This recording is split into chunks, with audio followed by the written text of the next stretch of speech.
All the being water, just be right. It's like. What I, in the United States sometimes, see the Republic, which stands, radiation, and God, indivisible, diversity, justice.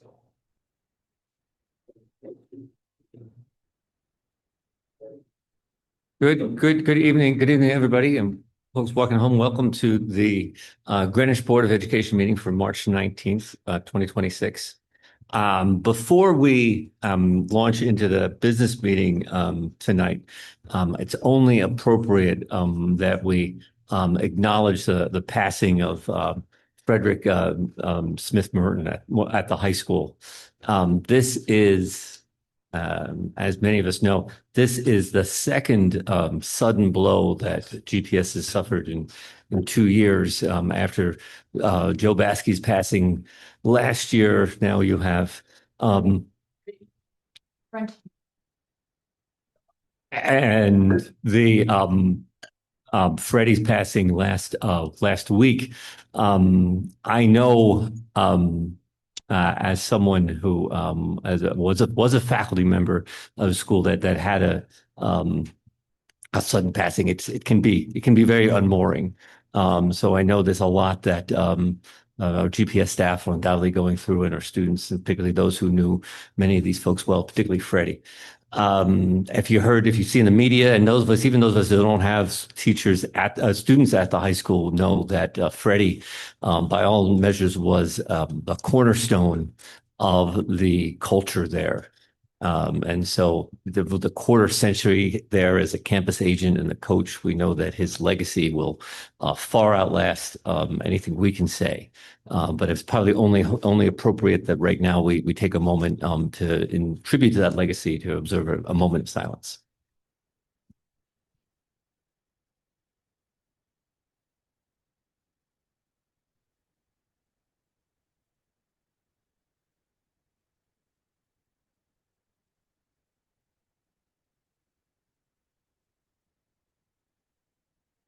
Thank you.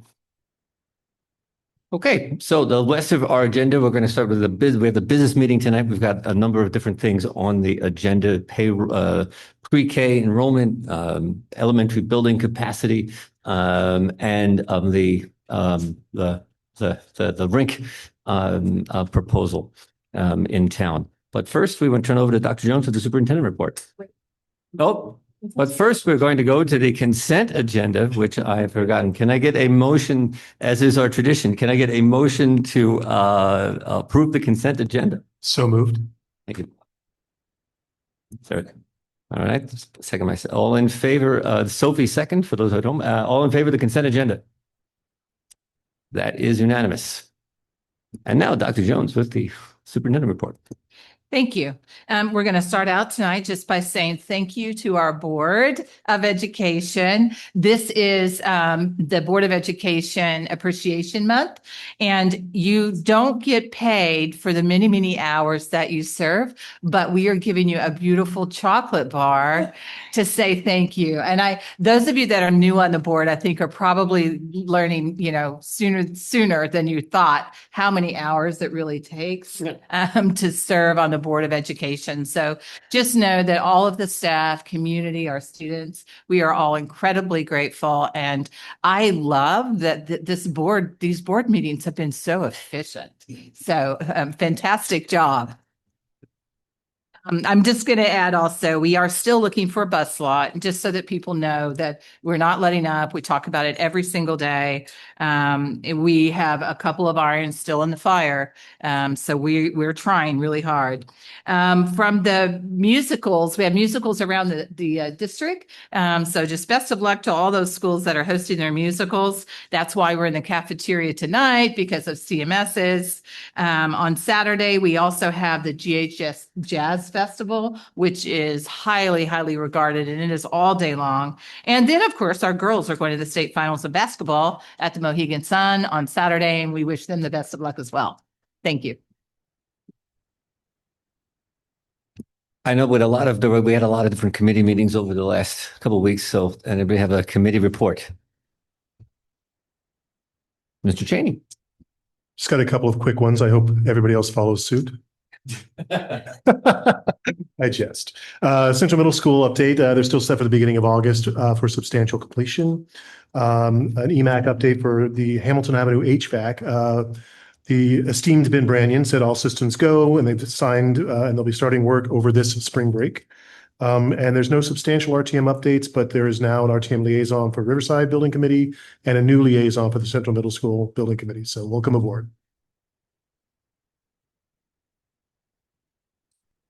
Veronica. I will be the longest, but I'm just going to warn you now. Substantive. Yes, it's a little long, but I had many committees this week, but three in particular to report on, starting with the Greenwich Alliance for Education. As a regularly scheduled board meeting on Tuesday, and we were lucky enough to have a presentation from the implementation strategist coming directly from the AVID Center. I want to remind everyone, AVID's mission is to close the opportunity gap by preparing all students for college and career readiness and success in a global society. We discussed with AVID teachers, both from middle and high school levels, how AVID looks for students at both schools, and then explored how it's being implemented at the elementary level, where the AVID Foundation begins. AVID Elementary just finished a research study demonstrating that with 2 or more years of participation, the program builds foundational academic skills early, produces lasting gains that extend into middle school, improve classroom culture and learning behaviors, and it works best when implemented school-wide and with fidelity. During the school year, the Greenwich Alliance, through its Reaching Out grants, has been funding AVID professional development for teachers at Hamilton Avenue School in order to prepare them to implement the program school-wide beginning this fall in 26. Lastly, we learned about the AVID Excel program, which is a sequence of course designed to change the trajectory of long-term English language learners by accelerating language acquisition and placing them in a path to enroll in the high school AVID elective and college preparatory coursework. The data from the research study on AVID Excel also demonstrated tremendous gains for students who qualify for the program. That was just the board meeting. The Alliance Trivia Challenge. I'm going to start by saying I am still totally shocked our table didn't win. I think we were robbed. I wanted to recount. We were fabulous. I just want to say, but the Alliance Trivia Challenge was a absolutely tremendous success, and it was so much fun. A big thank you to all the educators and the community members who took part. There were so many. A special thank you also to the school principals, many who offered experiences as part of the auction, and to all of those who raised their paddles to beat the match for the AVID Success Scholarship Fund. Thank you. It was a really great event. Moving on to the Distinguished Teacher Award. The nomination packets for the Distinguished Teacher Awards have been received, and the committee is diligently reading through them and learning about all of the amazing educators in the Greenwich Public Schools. I want to remind everyone that the award recipients will be recognized at our next board meeting, which will be April 16th, and the community warmly invites the board and anyone else to attend the Distinguished Teachers Celebration on Thursday, May 7th at 4:30 right here at Central Middle School. And I have one more. SEAC, the Special Education Advisory Committee, met on Tuesday. Dr. Heiligenthaler reported on some AI tools that GPS is piloting to help with the alignment of goals and objectives in CT SEDS, which is a statewide system that manages IEP and 504 plans. Dr. Heiligenthaler reported on staffing changes within special education and reassured the group that staffing has not been reduced, but explained changes made to meet student and building needs. The SES department has also been working on a Lucky to Have You lottery week, where one staff member is randomly selected at each school and able to choose a prize as a token of appreciation.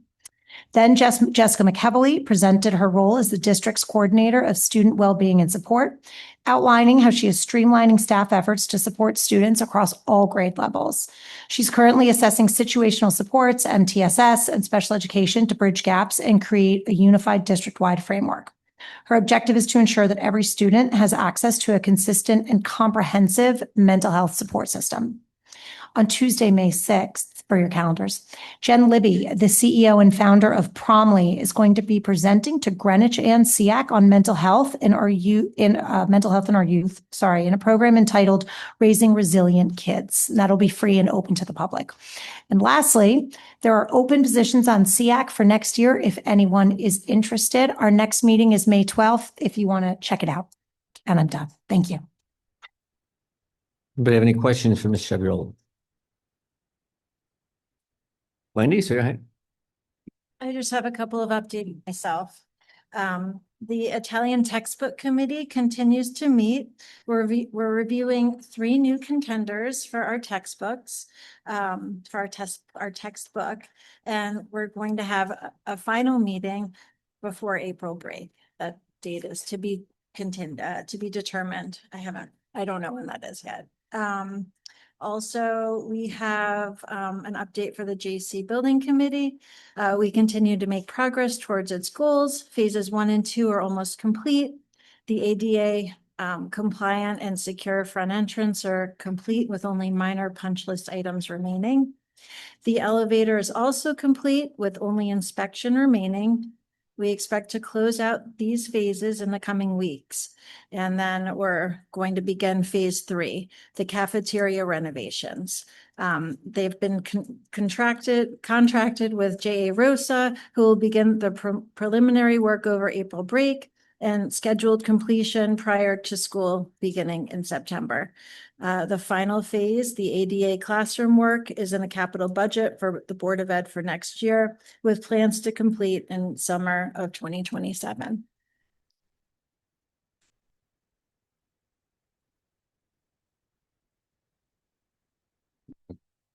Go ahead, Karen. A quick update from the high school science textbook committee. We are at this point, we've received materials from all of the publishers, and I think it's 5 or 6 publishers across 3 subjects, which managed to fill my entire 8-foot dining table 2 weekends ago. So we've been through all the materials. We've had presentations from the publishers. We've gone through and compared the way the same concepts are treated by the different publishers. We've got a committee that has subject matter experts, the teachers who teach these classes, administrators. We have representatives from the PTA. We've been going through, the teachers have gone through the problem sets. We've compared them. We've also looked at the online resources, and we had a discussion on Tuesday of this week, specifically about online and the growing concern among parents for the amount of time our kids are spending on screens in school, coupled with a number of large sample size peer-reviewed studies that do show, particularly in STEM subjects, that learning outcomes are inferior when students read online versus in print. So we talked about the importance of having either printed or printable resources to ensure that we are maximizing outcomes. We also spent some time talking about how the teachers teach, which has changed rather dramatically since I was in high school in the late 80s and early 90s, and the way they incorporate the materials so that we could make sure we've got the right materials at the right level for our on-track and our advanced students. And I think the team has been really thoughtful about that. And I think when we come back to you next month, we should have our recommendations finalized.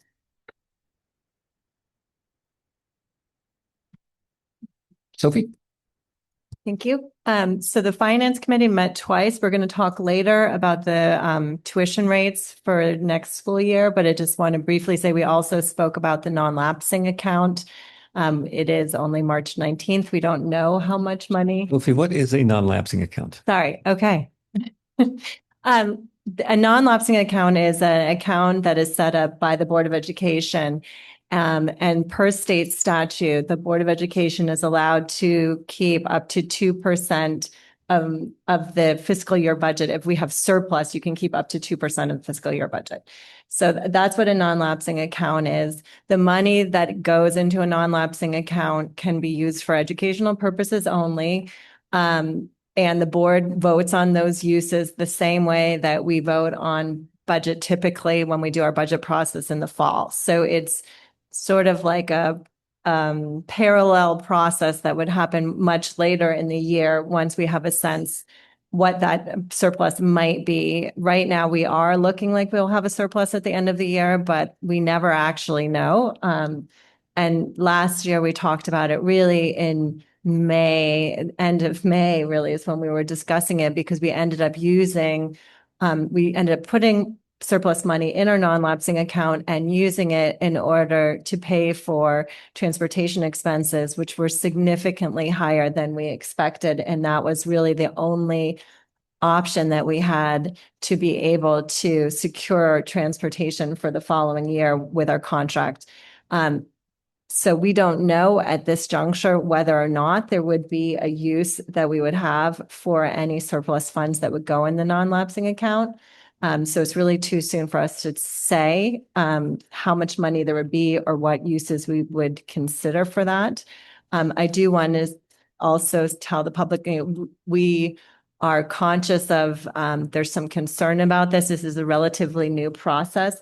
We are in conversation with our peers on the BET about how this would look in terms of like how we could communicate with the BET about what those uses might be.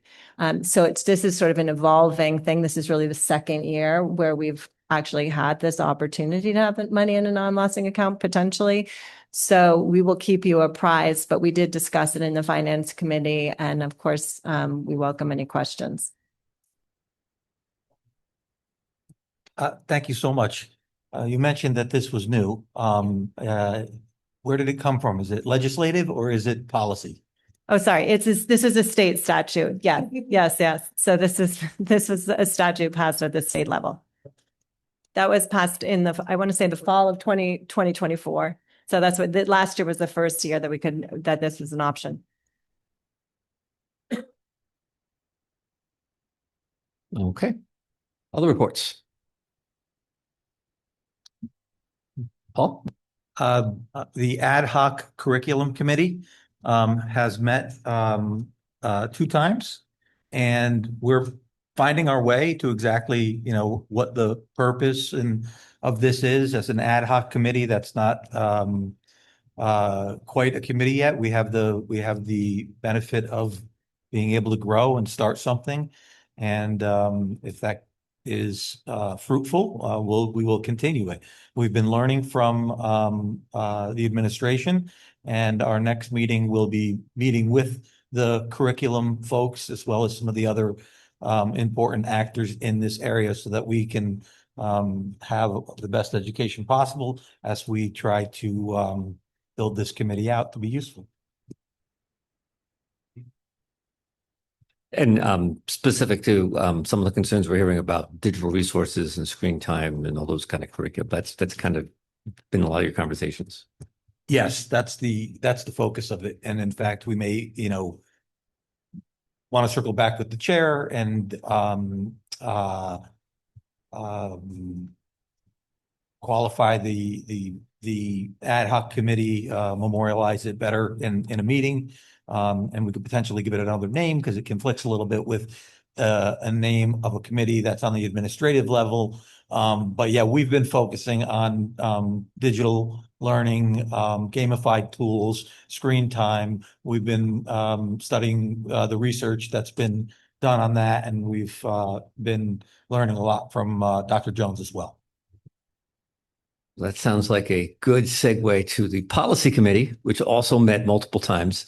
The policy, hopefully by the time we have the next business meeting, we will have, before you first read, a revision of the policy on board vacancies. We've been working on that for a while.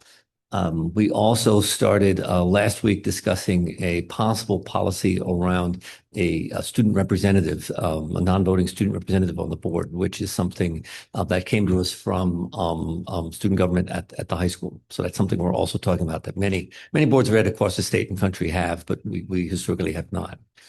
The Old Greenwich Building Committee, this will be the last report from the Old Greenwich Building Committee before ground breaks over spring break. So we're excited about that. Hooray. Mm-hmm. A revised building permit was issued today, so it's all systems go there. And they'll do some work over spring break, and then the dirt will really start flying come summer. And finally, briefly, I am also the representative on the social studies textbook committee. There were 3 social studies textbooks we're looking at for the AP Geography course, new AP Geography course that we passed last month. So that's gearing up as well. Any questions about anything else? Okay, so with that said, we're going to move on to makes appropriate sense. Bring up the two gentlemen from student government for your report. Thanks, guys, for wearing ties. I appreciate not being the only one. All right. Good evening, distinguished members of the Boards of Education and Dr. Jones. I hope all has been well since the last Board of Ed meeting. My name is Colin Reynolds, and I'm the Student Body Vice President of Greenwich High School. First, I'd like to thank you for your actions at the last Board of Ed meeting. Recently, many people have spoken about stadium lighting and enrollment at Central Middle School. And at the last meeting, you all engaged on these issues, and students are grateful for that. Additionally, the new GHS courses have been well received. I know many friends in the grades below who are looking forward to taking them next year.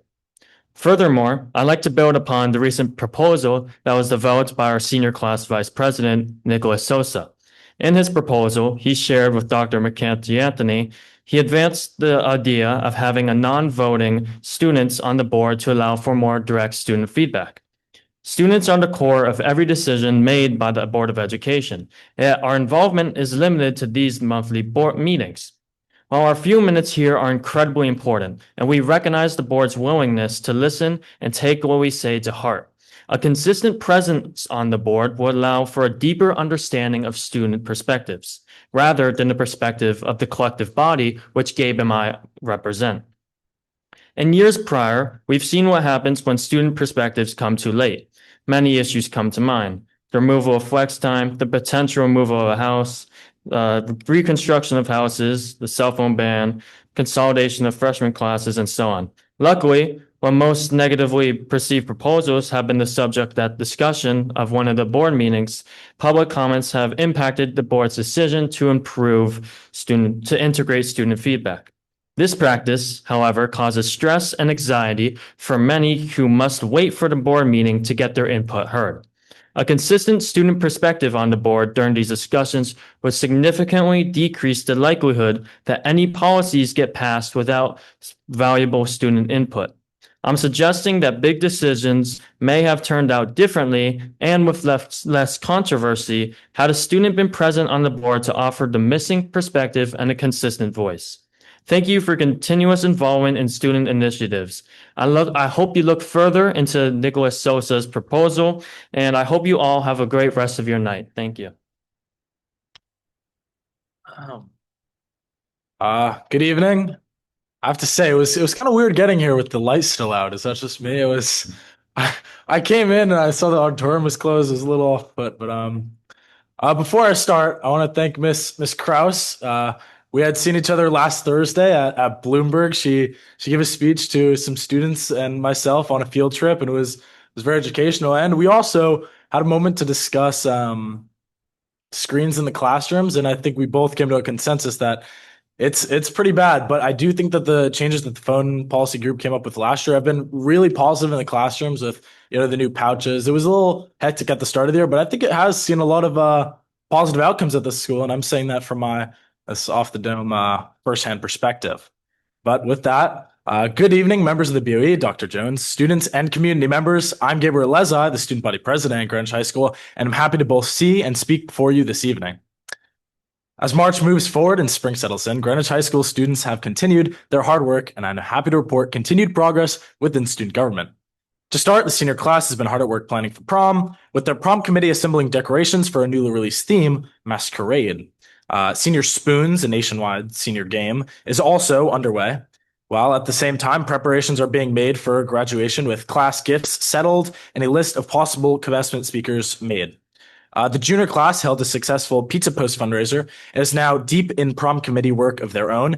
They also continue developing the Cardinal Cookbook, which will collect food recipes from the diverse Greenwich community. So if any parents are watching, you should submit your recipes. I think they just sent out the form.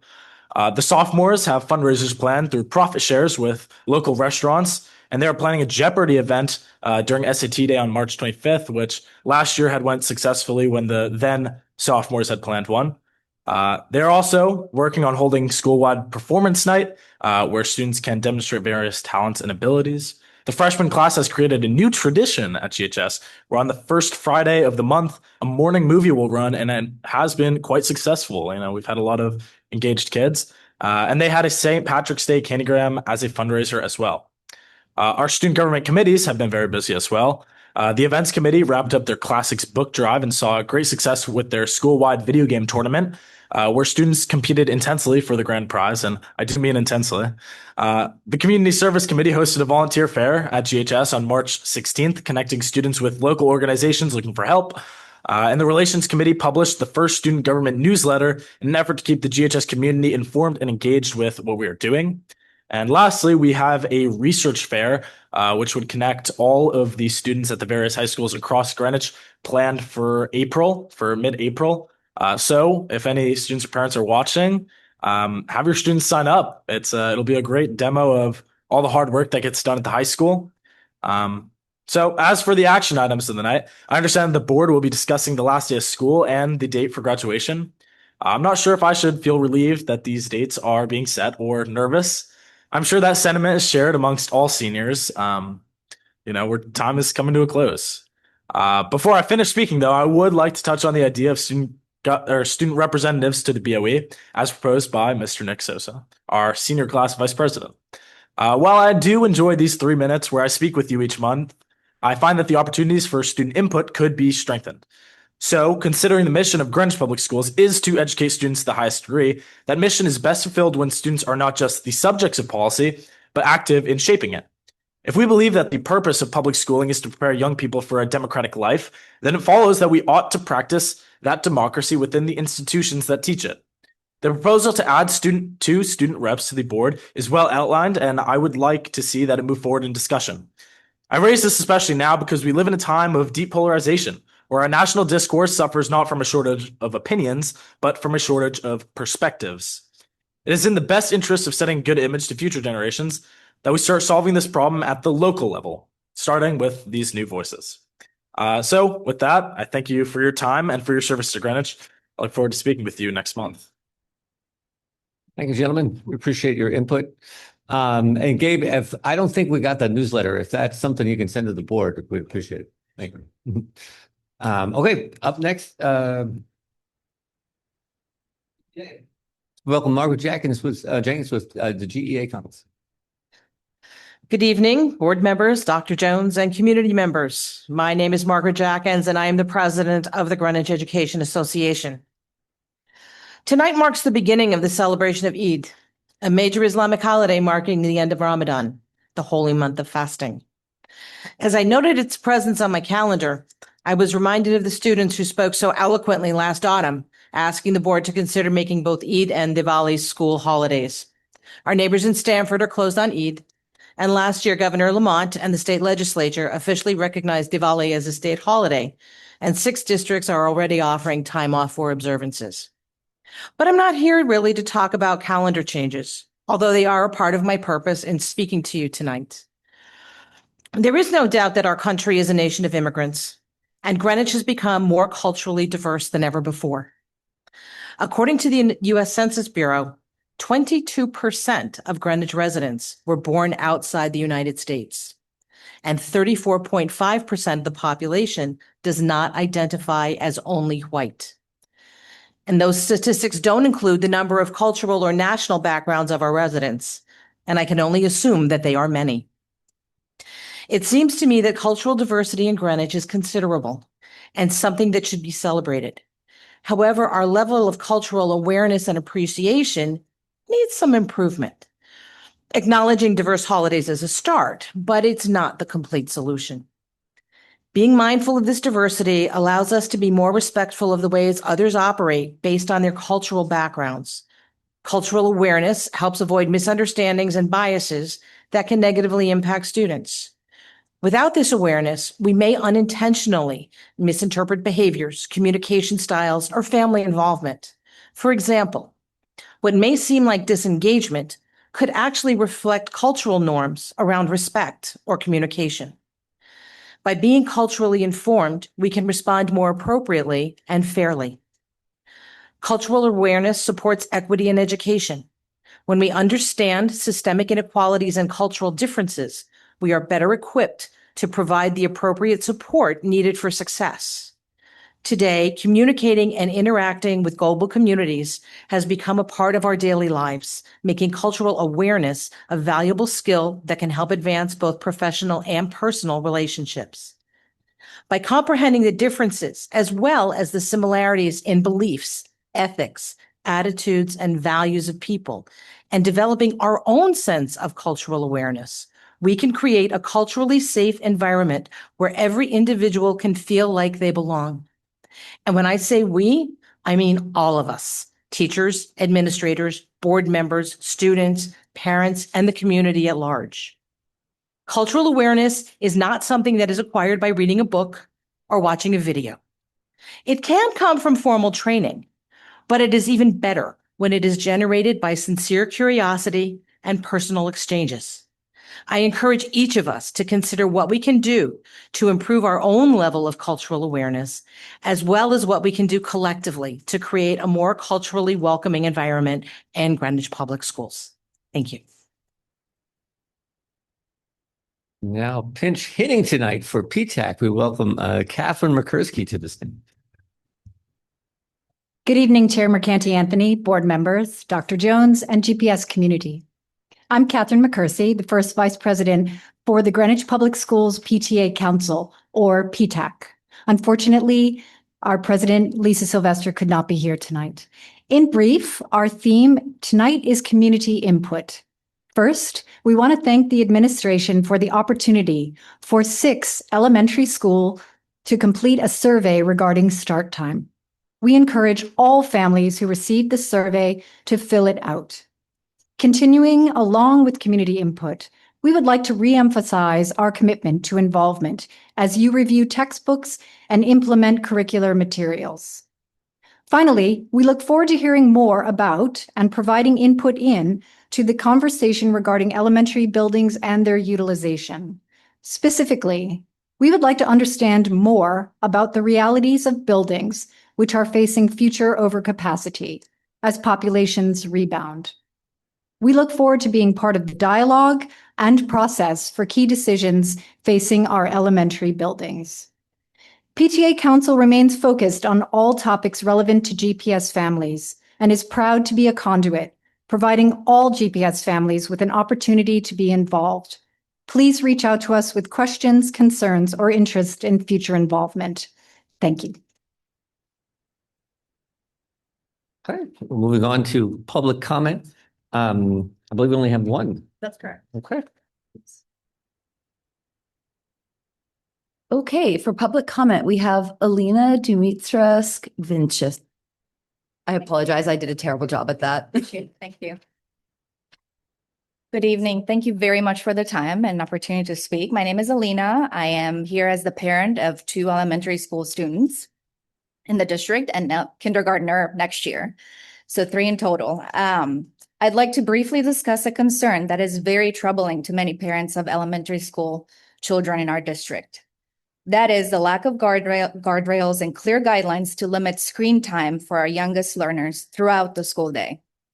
There is currently no coordination between teachers and classrooms as to total screen times that the students are exposed to. Subs pop in a movie. Art teachers show videos about art. Music teachers show videos about music. Media classes more screen time.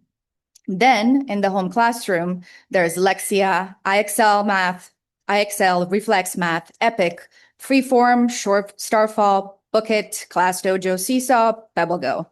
This is only a sample list of apps that my kindergartner and first grader have used in this past week.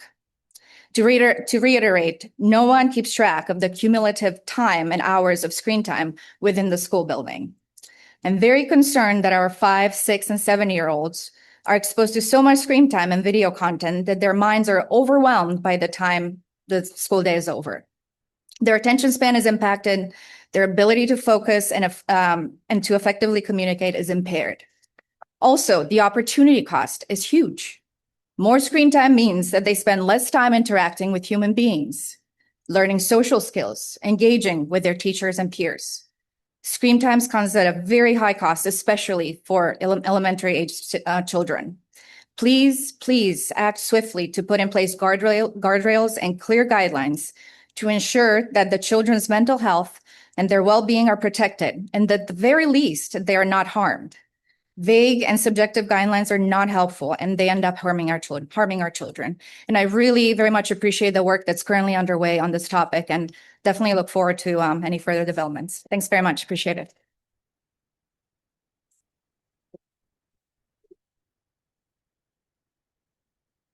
Okay, any questions, comments? Yep. Yes, I just wanted to respond to the student government's comments about wanting to have input more than once a month. And I just want to make sure you guys know your input is welcome at any time. You have our email addresses. I can't look at my personal email during the workday, but I read them on the train in the morning and in the evening. And that feedback is absolutely welcome at any time. Please don't wait for the meetings. And I'd be remiss if I didn't note that the policy committee did over our last two meetings, as we said we would, talk about changes to the calendar policy in response to the comments last fall about Diwali and Eid and other holidays. Ultimately, we decided not to change the policy right now, but Dr. Jones is working on a regulation around religious holidays and how they need to be recognized. And then we already heard that how the currently named ad hoc curriculum committee is very much looking at that at the issue of screen times. I appreciate your comments. I can say personally that one of the things that I'm personally worried about is exactly what you said, how audit is the wrong road, but I'm not sure we have a clear sense of how much at each grade level over the course of the day. We know we have guide rails and on that and expectations, but how much that's covered at each level is sometimes something that I think we need to investigate more. Any other thoughts, comments? Okay, moving on then. To discussing items tonight, up first is the elementary school capacity and utilization study. Dr. Jones, I think this is you. I'll just say a quick comment and then turn it over to Ben for a second. This is something that actually has been requested from the BET over the last couple of years. We had done the work in-house for about the last 3 years. So this year we actually hired outside consultants to check our work and to bring more validity to the work that was being done. So Ben, go ahead if you want to introduce our consultants tonight. Oh, absolutely. Before I introduce them, just want to thank our elementary principals. They were highly engaged with this project, and our consultants visited the schools and filled out surveys. What's not included in this document is individual school layouts. So we did go to that level. For obvious reasons, we didn't want to post those floor plans in this report. So I will turn it over to our outside consultants. We have Mike Zuba and Pat Gallagher from M&P Planning Group, and they have done many of these reports, and we were lucky to have them. And so the floor is yours. Mike, you want to get the presentation up, and I'll kick us off. Go ahead, Pat. So as we're getting started here, I think it's important to kind of lead off on what is capacity. And having done this for a number of your peer districts in Fairfield County, to us, planning capacity really reflects how you educate your students, and it really reflects ideal operations and your current educational program, not the hypothetical maximum number of students that can fit in any of these buildings. And capacity changes as your educational model changes. And especially, in a community like Greenwich, where many of your buildings are 50, 60 years old, the capacity of your schools today is different than when they were built, simply because the way you educate your students is different. If you can move to the next slide, Mike, we wanted to lead off with our key takeaways. And that way, as we go through some of the details, you can see how they dovetail with these key takeaways. We really focused on the elementary schools, and we are projecting that district-wide, your schools are projected to be well utilized, averaging 96% of our planning capacity. And again, that planning capacity reflects ideal operations, not the maximum. And we do not have sufficient capacity across the district to consolidate any facilities, so well utilized. However, there are some discrepancies between buildings. We have a number of schools that are projected to exceed 100% of the planning capacity, and in a little bit, I'll touch on kind of what that means from an operational standpoint. We have 2 schools that are projected to operate really close to the planning capacity, so really in a comfortable level. 2 schools are projected to be moderately well utilized, and then 2 schools, Parkway and Hamilton Avenue, we identified some flex classrooms, which are classrooms that could be converted to K-5 instruction or pre-K instruction without impact to your educational program. We've reserved 2 of those rooms at Parkway for future pre-K expansion, which bumps it up to about 85% utilization, and Hamilton Ave being your lowest utilized building. And then we also have some information on how your construction projects will impact capacity that we'll touch on later. And as I noted, expanding pre-K to Parkway will help better utilize the available space within that building without disrupting the current operations. And I'll turn it over to Mike to run through some of the process, and then I'll finish us up. Thank you, Pat. And thank you, Ben, for thanking the building leadership and principals. They were a huge help as part of this. They not only assisted us with floor plan markups, gave us input on questionnaires early on, which really kind of helped us draw our focus on certain areas of the buildings that we really wanted to look at. And for those that are living in the building every day, teaching in the building, they have a different perspective than we may have just kind of walking through at one time. Some of, what are those pinch points? Where are some of the things that maybe not in a given standard day, but in a couple days a week or a couple days a month where, we have pinches of space. So, those questionnaires were very helpful. And then really kind of that inventory, which I'll touch on here, and then Pat will really kind of dive into. So those 3 components really help kind of begin to define what's going on inside the building themselves. So, as we begin to map out spaces, identify the uses in those spaces, and get a good understanding of what the program for elementary schools looks like in Greenwich Public Schools, that really kind of that knowledge then gets applied across all the schools. We leverage your loading levels, your class size targets at each grade level. We'll talk about that. And this inventory represents this current use of space. And what we also did as part of this process, and Pat is talking future utilization, it leveraged a report that you had commissioned from Dr. Peter Prada earlier in the fall, where he went and did 10-year enrollment projections. So that was very helpful to inform our process. So getting right into our capacity methodology, when we work in districts across the state, especially those that are largely neighborhood schools, and when we say neighborhood, it's those schools that grouped by address. So we know you have some magnet schools embedded in those elementary schools, but by and large, Greenwich Public Schools for the elementary schools and throughout our neighborhood-based schools. We always look at a section per grade model, which really kind of, if you haven't heard the term before, it really looks at a consistent number of grade levels across the board, or classrooms per grade level across the board. We'll typically see 2, 3, 4, or 5 in Connecticut themselves. And this results in really efficient operation as well as staffing and planning from a given year. I will say that we do see where, it may be a 3-section per grade school, but you may have a bubble one year. That bubble is important. You're, really leveraging either a lower enrollment at a cohort, in a different grade, or you're going to leverage a flex classroom to be able to, provide those key number of sections. We also really look at that flex classrooms across the board. In our experience, we see that, you'll typically have a room that you need to flex out where you're trying to adhere to your class size guidelines. You get a few additional students over what you had planned. You want to be able to have a room that's on the ready to be able to, as you're working through the summer, be able to flex that out to have an additional grade level room. So getting into our different loading levels, we noted that your class size targets for pre-K were 15 students. K and first is 21, second through third is 24, and fourth through fifth is 26. We also noted that there was 2 district-wide self-contained programs. These typically take up spaces in full-size classrooms, so we wanted to be able to understand those programs as well as understand what those class sizes look like. So at North Street, we have the Unique program that loads up to 8 students per classroom, and Positive Pathways at Old Greenwich has 8 students, and actually Unique has 10 students at North Street. We also apply an efficiency factor. What we've learned over time is that even though we have our targets, and what you'll see, if you look at your average class sizes, is that you never hit those targets exactly, especially in neighborhood schools. So we have a deduction of about 10% to account for headroom. Typically, throughout the year, you'll see some enrollment fluctuations, some bubbles, some growths.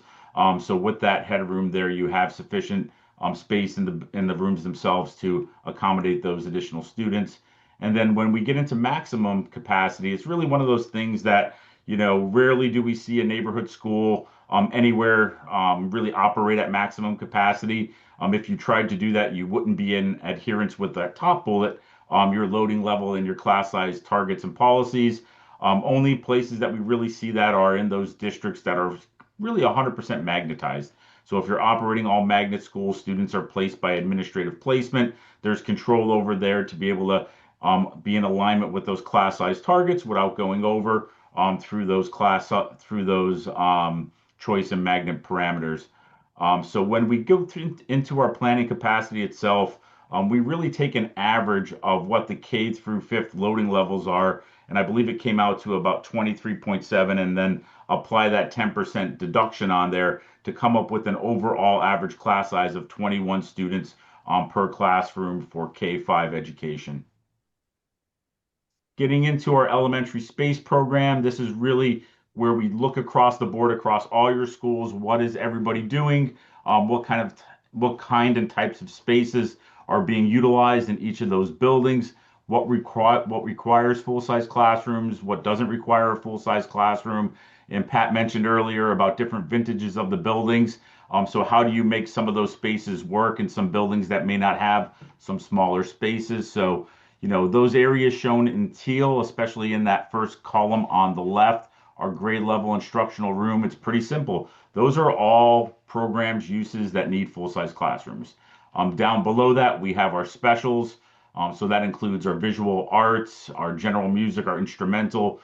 Those programs themselves also need full-size classrooms. And then you'll start to see where we have these different types of uses in red. So those are programs that need full-size classrooms. However, maybe due to the number of students in it or due to the needs of the students within the building, that they can be accommodated in some smaller spaces in a given year. So for our specials, those include both ALT programs, the ELA, as well as the math science. And then over in the middle column here, our special ed resource room. That's another one that you typically would need a full-size classroom, but depending on the needs of the students in the building, you may be able to use a smaller room themselves. And, something that didn't really exist back 50, 60 years ago when some of the buildings were built was just the number of support services that we see in modern education in each of the buildings. So those include our social worker, our school psychologists, our speech language pathologists, our different interventionists, coaches, paraprofessionals, ESOL, where, if you are in a newer building, you will see that in those newer buildings, you'll have some smaller spaces that are purposefully designed and built to be able to accommodate those support services. If you're in an older vintage building, we'll see, and it's pretty common, not just in Greenwich, but many districts where those are in shared full-size rooms. So when we get into the inventory of spaces, which Pat will talk about on the following slide, you'll start to see where we're counting half a classroom, and you're wondering why we have a half a classroom there. So it's really indicating where some of those different services are shared between one given classroom. And then last but not least, we have our administrative functions in our building. Those include our main office, health suite, conference room, teacher workroom, faculty lounge, all those necessary support spaces that the administration needs to function. And then we have our core spaces, which are our CAF, gymnasium, library, media center, and those are typically appropriately sized to the student enrollment. Although we did note in some of our walkthroughs some issues with just some of the queuing in the servery and just the configuration of some of them spaces themselves. So I'll pass the baton back to Pat, and if you want to walk us through our inventory. Thanks, Mike. So as Mike had mentioned, the focus of any capacity study is really on full-size classrooms because we know we need those full-size classrooms for K-5 instruction. And as we went through the inventory, we really wanted to also establish parity between the different buildings. So looking at, schools that have appropriate spaces for all of the different users, and then kind of use that as our standard to which we compare all of the other buildings. So as we can see in this table, we have a range of K-5 classrooms in use today, from a low of 12 at Hamilton Avenue up to 23 at Glenville. Most buildings have the 2 full-size classrooms for music. Some buildings did have some smaller spaces for the instrumental music. All buildings had parity in art. And where we really started to see some difference was when we got into specials like ALP and the Makerspace and special education resource rooms. And as Mike had mentioned, a lot of this comes down to the vintage of the building. So for example, New Lebanon, one of your newer buildings, has a lot of those purpose-built spaces that are kind of small and medium-sized that were purposefully designed for programs like ALP and special education resource uses. Those are not big enough to be converted to K-5 classrooms, but if we look at other buildings like a North Street that has fewer of those small and medium-sized spaces, we see much more of your special education support services within full-size classrooms. On the next slide, we get into a little bit more detail on our methodology. So as Mike had mentioned, we use a loading level of 21 students per classroom, which is about 90% of your maximum class size average across all grades. That compares to an average of about 19 students per classroom today. In addition to applying that loading level of 21 students to existing K-5 classrooms, we included what we are calling flex rooms. So those are classrooms that aren't used for K-5 instruction this year, but could be used for K-5 instruction without impacting educational operations. All of those rooms are in use, and so if they were needed for K-5 instructions, the building leadership would simply kind of shift things around, perhaps move some of those users to shared spaces. And we also made deductions for program deficiencies. So again, we really focused on parity. If buildings had spaces that really didn't meet the high standards for each of the different services, we made deductions. When we compare our enrollment to the capacity, we are showing our utilization. Again, our 100% utilization isn't necessarily the maximum number of students that can fit in the building. It's really your operational target. What we found over the years is that when you start to exceed 100% utilization, we're really in a situation where things need to be managed much more carefully from a year-to-year basis. Building leadership may have to convert a room to an initial K-5 classroom for an enrollment bubble and may have to have more support services sharing spaces. K-5 is always going to be kind of your kind of the first priority in terms of needing physical spaces, and then it's really the support services that end up having to bear the brunt of that impact. Once we start to exceed 110% of our planning capacity, we really are starting to see some more severe operational impacts and may have some situations where we have really not ideal physical spaces for some of those support services and multiple users sharing spaces. So this just shows the results of that inventory. We identified 2 buildings with flex classrooms, so 3 rooms at Hamilton Avenue. They are currently the only building that has all of their special education teachers in their own full-size classrooms. So we can gain 2 full-size classrooms from there by simply moving them to shared spaces like all of your other buildings, as well as a STEAM lab. And then Parkway, we identified 4 flex classrooms. We have a number of support services that are in full-size classrooms that could be moved to other spaces. We also have a STEAM lab and a computer lab in that building as well. And we have reserved 2 of those flex classrooms for future pre-K program expansion. And so that is accounted for in our capacity and our utilization for Parkway. And on the other side, we noted several buildings with program deficiencies. So these were buildings that really had some challenges having spaces that met that ideal standard for your buildings. Glenville and North Mianus and Dundee had some K-5 classrooms that were really not in the most ideal spaces. Glenville has an interior classroom that has historically been used for resource. That's currently being used for, I believe, 3rd grade instruction this year just because of an enrollment bubble. And then we have 2 schools, Dundee and North Mianus, that have some undersized classrooms where we are limited on the number of students that we can put in there. We can't go all the way up to that maximum class size there. And then we also have deductions for lack of space for support services.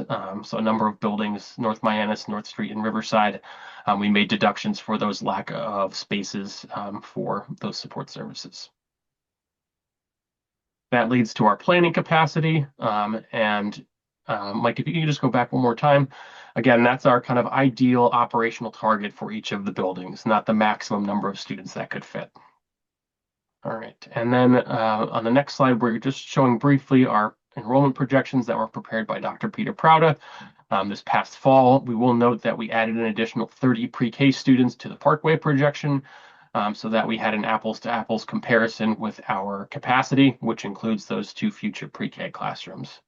And when we're looking at projected enrollment, we really focus on the first 5 years because we're dealing with more known data, existing enrollment and known births, and then have greater uncertainty as we move out.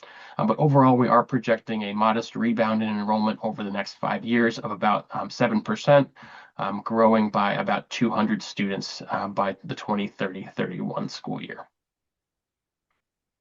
Next slide compares our planning capacity to the projected enrollment. And again, the column in red really draws your eye to the first 5-year average, really kind of driving our short-term decision-making is our near-term average. And we are projecting district-wide to average about 90% or 96% of our planning capacity and peaking at 98% in 2030-31. But we do have some differing trends by school. Glenville, North Mianus, North Street, Old Greenwich, and Riverside are projected to exceed 100% of the planning capacity, with a few buildings having years in excess of 110% of the planning capacity. Coscob and Dundee are also projected to operate close to the planning capacity, so really at kind of that maximum efficiency.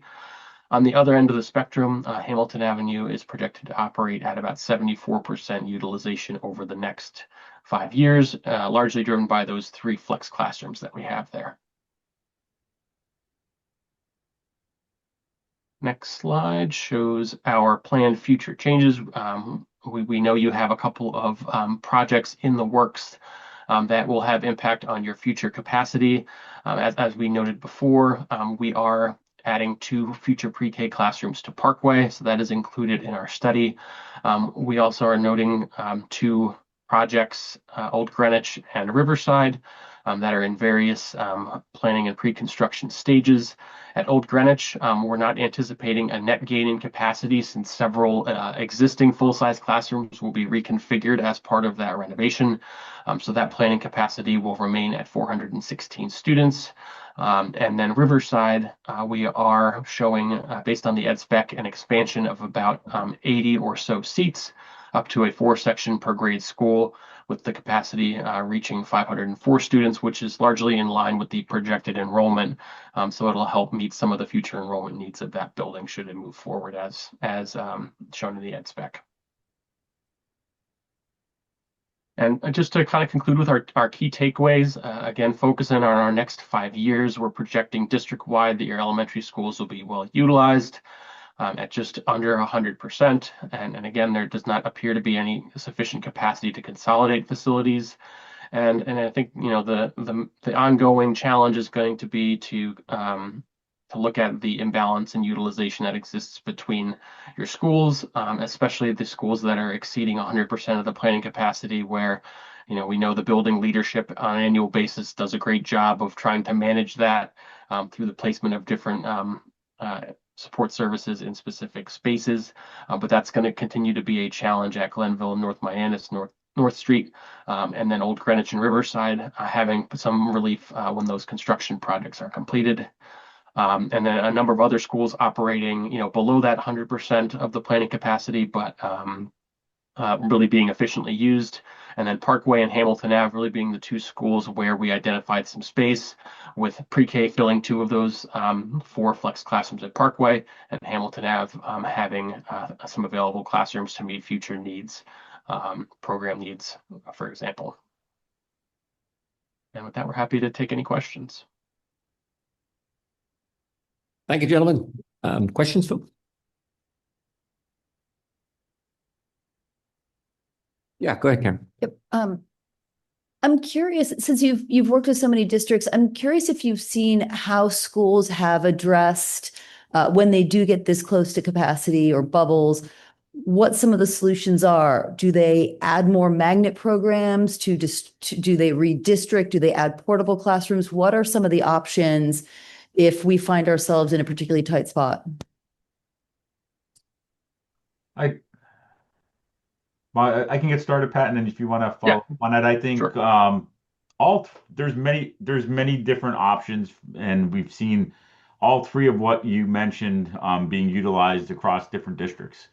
So it really kind of depends on the pinch point, how long the pinch point's going to exist, which I think this does a good job of illustrating that, especially in those next 5 years. You know, you do need lead time for any one of those to be able to plan and implement it.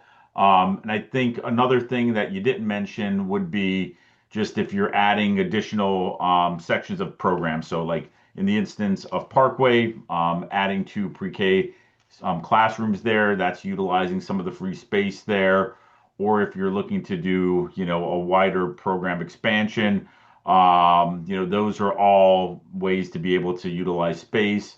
And then looking at sort of the inequities across the board of just kind of balancing utilization, I think, you know, if your FTE targets and you're staffing efficiently across the board, then you know all things are kind of working. You know, we try not to just kind of focus on one school unless it really gets into that point where it's really a negative to the educational program there. That capacity becomes an issue where you're now either putting things on carts or you're really pinched for providing the necessary services. That's when you would really kind of get into you know, taking one of the more drastic actions of looking at, you know, do we need to put portables? Can we put portables? Do we need to rebalance the enrollment between the buildings? You know, that's when you kind of get into that.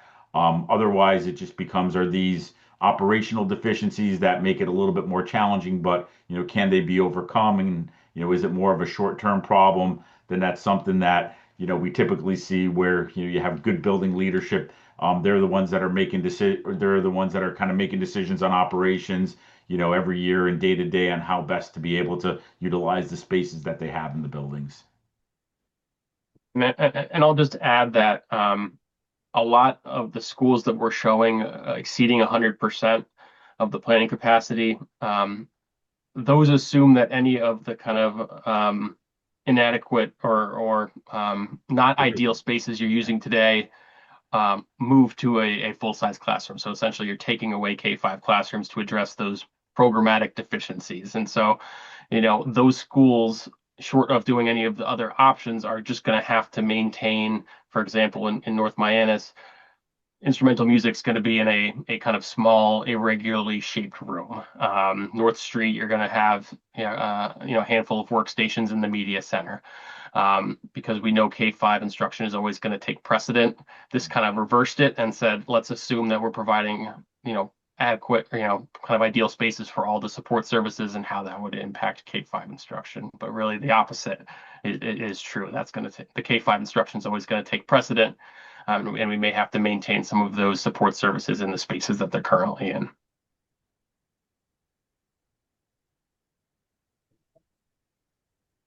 This is much smaller, but on slide 7, under the specials, I noticed for Glenville, ISD, Julian Curtis, and New Lebanon, you have 0 classrooms for ALP. Having visited, I don't remember stepping over kids doing math in the hallways. What's going on there? Sure. So this is only an inventory of full-size classrooms. So some schools have full-size classrooms that they use for the ALP program. Other buildings have you know, what I call medium-sized spaces, so maybe 400 to 600 square feet for ALP, that work for the, you know, 10 to 15 students that will be using that program at any one time, but they're too small to ever be used for K-5 instruction at those buildings where we've noted it. But every school has at least 2 spaces devoted to ALP. Yeah, Bob. Again, thank you so much. This is really informative. And I think you answered my question on slide 7 about makerspaces. I was going to ask about that. And it seems like, because I have seen some being shared with the media center, so I guess that would not count as a full makerspace. And it also looks to me on that same slide that self-contained special education rooms are sparse. So this is really informative. I appreciate that. I had a question on slide 10. I understand, or I guess I'm thinking, so it could be wrong when I think. The Parkway is at 20% because of the 2 pre-K additions. I was wondering why Cost Cobb was up to 16%. If I'm correct in that first assumption. You are correct on that first wait, Pat, did we add in the pre-K into, no, we added into 26, 27. So that's showing the background growth, not including the pre-K at Parkway. It does include Parkway. We added 30 students, 30 additional students, but it does have some growth on top of that. That's pretty sizable. We did not do the projections. That was a different demographer. Understood. Yeah, but Thank you. yes, those are the two buildings where they're showing the greatest growth. So just clarify, that does or does not have pre-K in that at Parkway? We did add 30 students to Dr. Okay. Prouda's projection for Parkway, yes. All right, that makes more sense. Okay, just make sure. Would you mind, I think it's two more slides. I think it's slide 14. Yep, nope. This one? No, one before. There we go. Yeah, I really like this slide. I appreciate this, but I think this is really helpful. So help me, let me know if my thinking is right here, because or if I'm reading, because I have some other takeaways. So when I look at this slide, I see that it looks like Riverside, we're kind of in the worst shape just on the slide, but we also have a building project there that hopefully will alleviate a lot of those pink numbers, where things are consistently over, capacity is consistently over 110%. Year after year after year. So if you take Riverside out, it seems like where we're really in the worst shape is North Mianus. Is that fair to say? Or am I reading too much into that? You're correct. So North Mianus and North Street outside of Riverside are projected to have the highest utilization.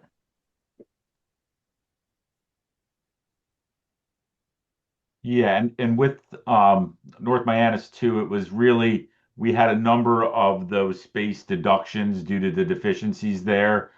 So that if as Pat mentioned earlier, if they're going to stay in the spaces that, they may not be ideal and they may not, have parity across some of the other schools, but if they stay in the spaces, the space pinch is going to feel the same as it is today. We were just calling out that if you're looking at the buildings critically, you would note that some of these uses really require larger spaces.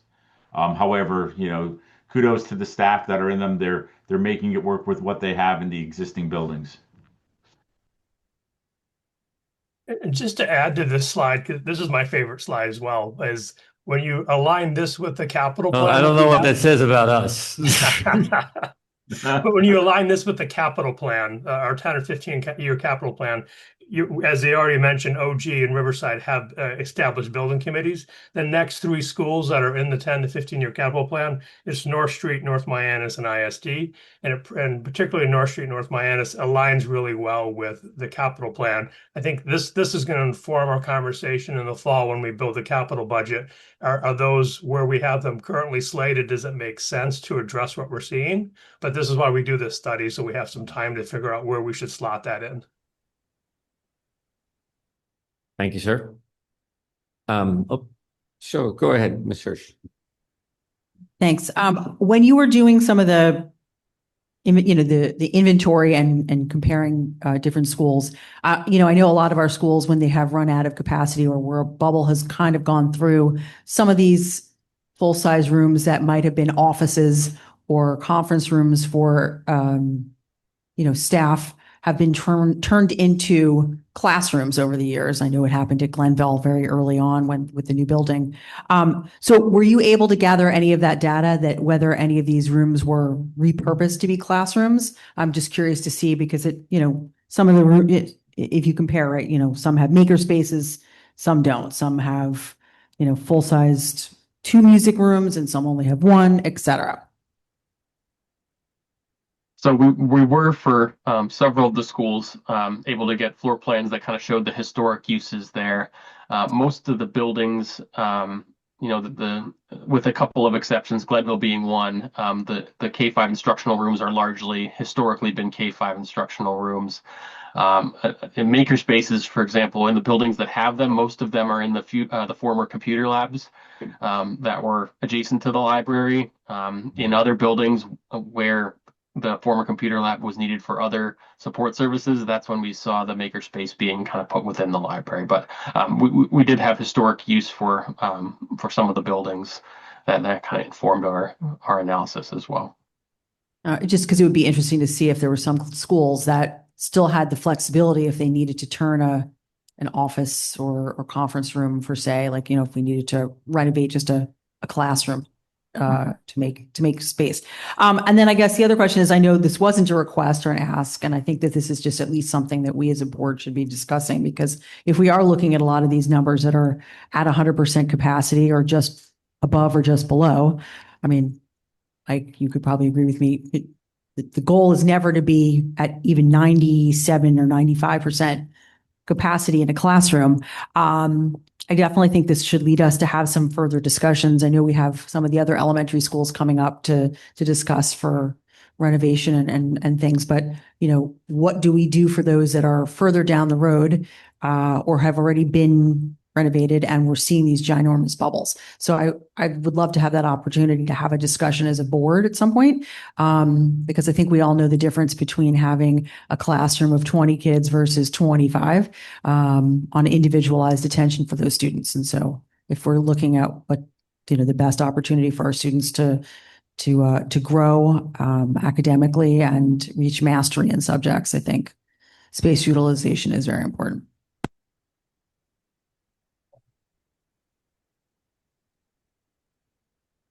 This was eye-opening. I wanted to check with Mike. You had mentioned one of the levers that might be pulled, and you used the term balancing between buildings. Is that the same thing as redistricting? Yeah, and enrollment balancing can be done through either moving lines or shifting programs around. Both of those can achieve the can achieve that. You know, it's a word that you don't ever want to throw around a lot, but you know, it's an effective tool in the right circumstance. Yeah, that's exactly why I brought it up. It is a word that you don't want to throw around a lot, but unfortunately, we have to bring it up, right? We're looking at these numbers now. Unfortunately, we are looking at a building redo here, a renovation at Riverside. Like Ben said, the capital plan seems to be in line with these other things, but we heard from parents earlier this evening about some other areas of education and wanting consistency and wanting to know, you know, what's happening across grade levels and across different schools. You know, we also have to be mindful of the amount of time the teachers can spend when they have the right size utilized, you know, in that 90% that you're at. And so it is a horrible subject to bring up, redistricting or micro redistricting, and I hope we never have to do it. But I'm glad that we're having this conversation, and I'm glad that we're seeing these types of numbers so that, God forbid, we do have to do it. The public and the parents are aware that, you know, what we're doing is trying to balance the education and make sure that, you know, the children get the share of their teacher's attention and get the resources instead of having to whack up classrooms into corners and things of that nature. A lot of the areas that I see are going into, you know, the highest utilizations are areas where we have the most resistance as it relates to redistricting. Again, I wanted to bring up the word because it's a difficult one. I'd rather bring it up now when there's nothing in the future. We're not considering it right now, but this projected utilization helps to realize when we might. Thankfully, we've got the buildings and the 15-year plan that seem to be keeping pace with this.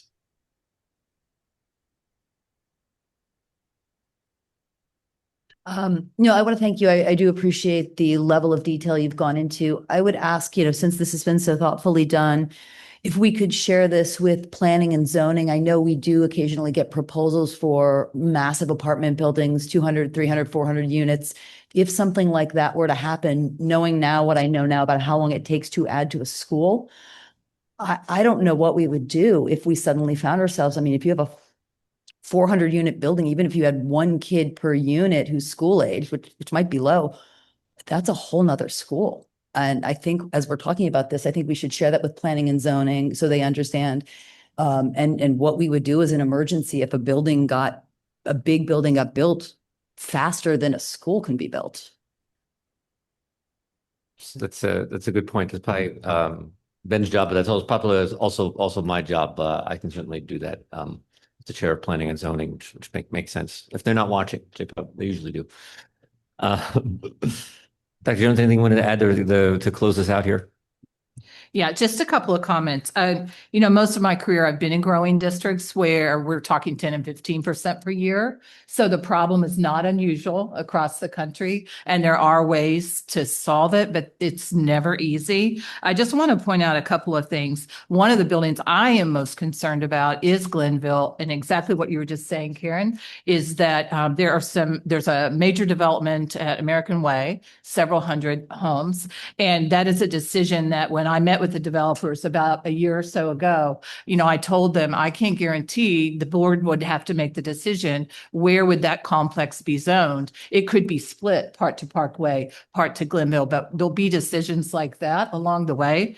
And if we were going to add another layer, it's probably, and I do keep up with it, but it would be a little bit more formally looking at what has already been approved and what do we anticipate the students per development.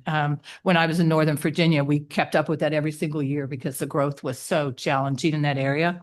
The other thing I just want to mention is that in the unique classroom, we only have 6 students, not 10 right now. 10 would be the number that would trigger needing a whole nother classroom. So I just wanted to clarify that.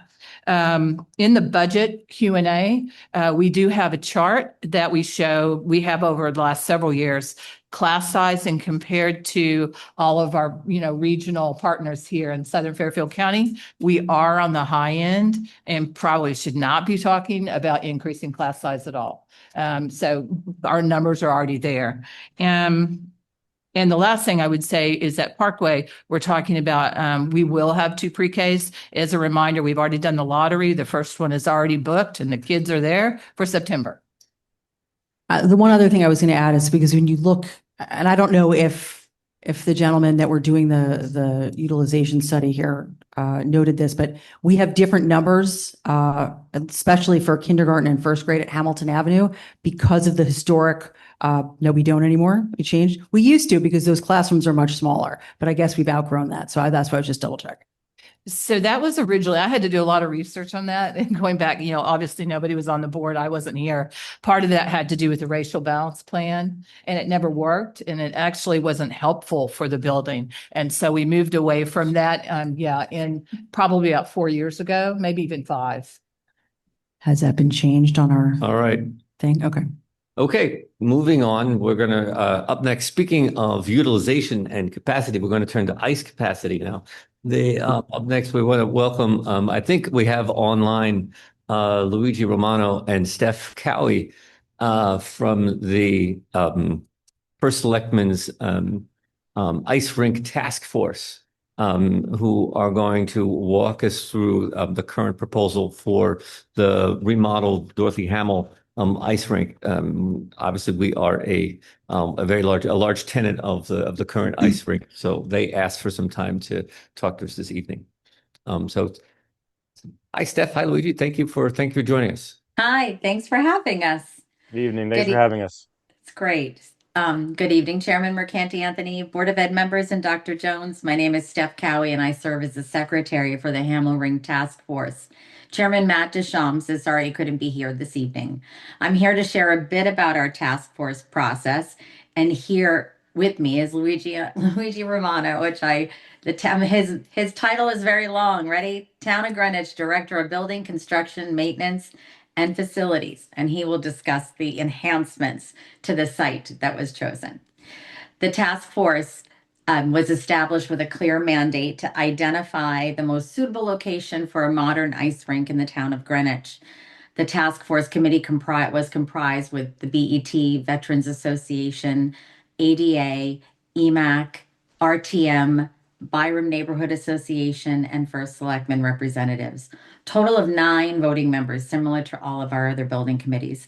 And we also have ex officio members, DPW, Parks and Rec, P&Z, and Public Works, and also our town planner. Over 9 months of thoughtful, rigorous work, we met weekly. We prioritized transparency and deep community engagement. Our process included extensive outreach, consultations with RINC user groups, RTM committee chairs and their committees, and Byram community leaders. Public access, all meetings were held in person or via Zoom, and all agendas, notices, meeting recordings, and transcripts made available to the public, as well as meeting minutes. Direct feedback, we held 2 dedicated public hearings and several public comment opportunities at the end of the meetings and maintained an active public forum that received well over hundreds of community submissions.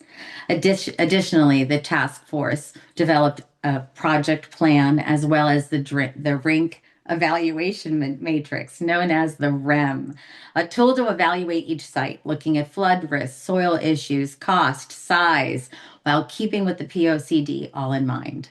All can be found also on our task force website. So there's a tremendous amount of information that you can find there. After deeply analyzing 12 different locations from approximately 200 town-owned parcels of land, we ultimately landed at Moorlot Park. The site outperformed all other sites, including Island Beach Lot, Horseneck Lot, and Baldwin Park, due to fiscal responsibility, estimated at 40 million, savings to the town, no need for a temporary rink, community support, Byram community wants the rink to remain in Byram, no interruption to skating, all program, especially all those heavily skating for Greenwich High School. I know everyone is really concerned. All programming will continue through construction, and also energy opportunities. The proposed modern facility and park enhancements will serve Greenwich for the next 50 years. There is a tremendous support from the Byram and townwide who support this project.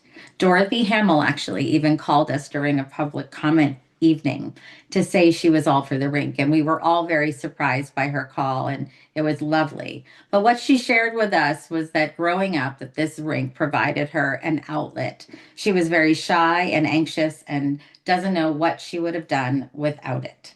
And I certainly can't imagine a world without Dorothy Hamill. We look forward to seeing all of the Moorlot Park site enhancements come to life. Now the real work begins for Luigi Ramato and his team. And with that, I'll turn it over to him as he will take you through the Moorlot Park enhancements. Thank you so much. Thank you, Steph, for that wonderful introduction. Good evening, members of the board, Chair Mercante Anthony, Dr. Jones. Thank you for the time to give you an opportunity to see what we're working on over here. I'm just going to share my screen quickly, if that's quite all right, to give you a visual of what we're talking about. So stemming off the great work of the task force, we looked back at Moorlot Park, and we're trying to come up with a plan that really enhanced the overall park itself, not just limited to a rink replacement project. So here is the existing park as it is today, where you have your rink in the southeast corner. You enter the park via Summers Way, and you enter this large parking field in the center of the park. You have a baseball field over here to the east, the Byram Veterans Memorial Tree Grove to the north, and a playground area to the west with a steep slope down here towards Byram Road. In the proposed version, we're proposing a little bit of a layout modification. A lot of this, as Stephanie has commented on, is based off of preponderance of public input and community feedback that we received. One of the main comments that we heard over and over again was concerns about the steepness and narrowness of Sherman Avenue, so specifically during winter months. The addition of a secondary access point to the northeast along Western Junior Highway is anticipated to remedy those concerns. This will provide a much flatter and easier access point to the site with closer proximity access to the post road via Western Junior Highway. Entering the site, you will have the parking field relocated to the southeast, with the rink facility moved closer to the side along Western Junior Highway. The intent of this is to open up the core of the site and overall park to enhance the centralized green space and take this outfield of the baseball field and utilize that as a flex space where that green space would abut the Byram Veteran Memorial Tree Grove, the playground area, and really provide for a more overall enhanced park area. One of the comments from the Byram Neighborhood Association representative was concerns about access to this area with the revitalized location.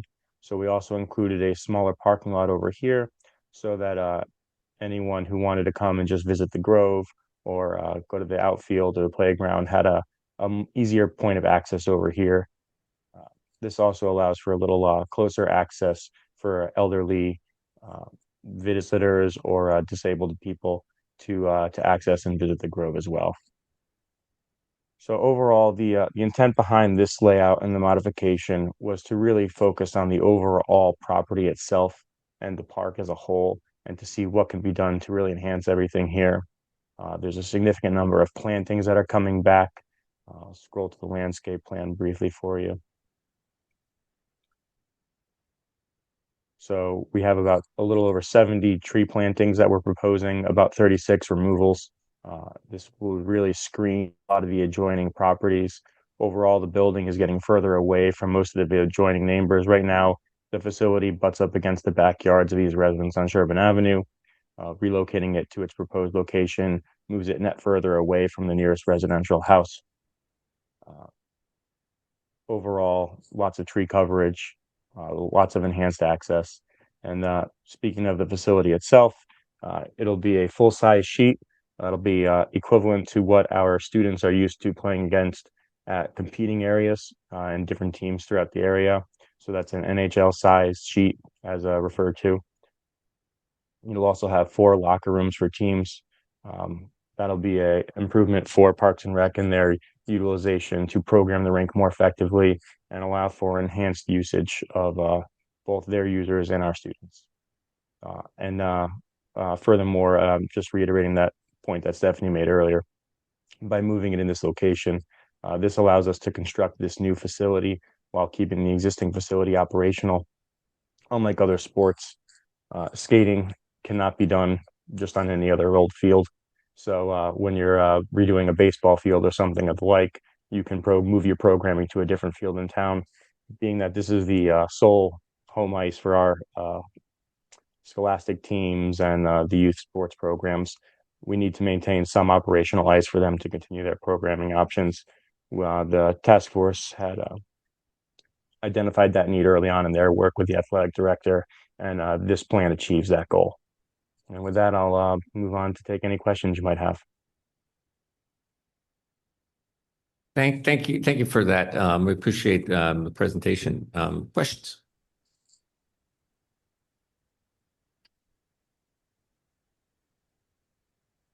Yeah, go ahead. Yeah. I don't have a question. I was just going to reiterate what Mike would say. Just thank you for coming in and filling us in, because I know that our students really do enjoy using the ice rink, and I will be very pleased as our hockey teams, and not just kids learning to ice skate, but also, Skyliners and whatnot also. And we'll really appreciate having the opportunity to skate on a new sheet of ice. So I just wanted to say thank you for all the hard work you guys have put in on this. Thank you, Karen. Thank you. I as well wanted to thank you. I don't want you to take the lack of questions as not being interested. You should very much, as a volunteer board ourselves, we want to stay in our lane, and we very much appreciate what your board has done, the time you put into it. We don't have that education and those nuances, and being a robust board here.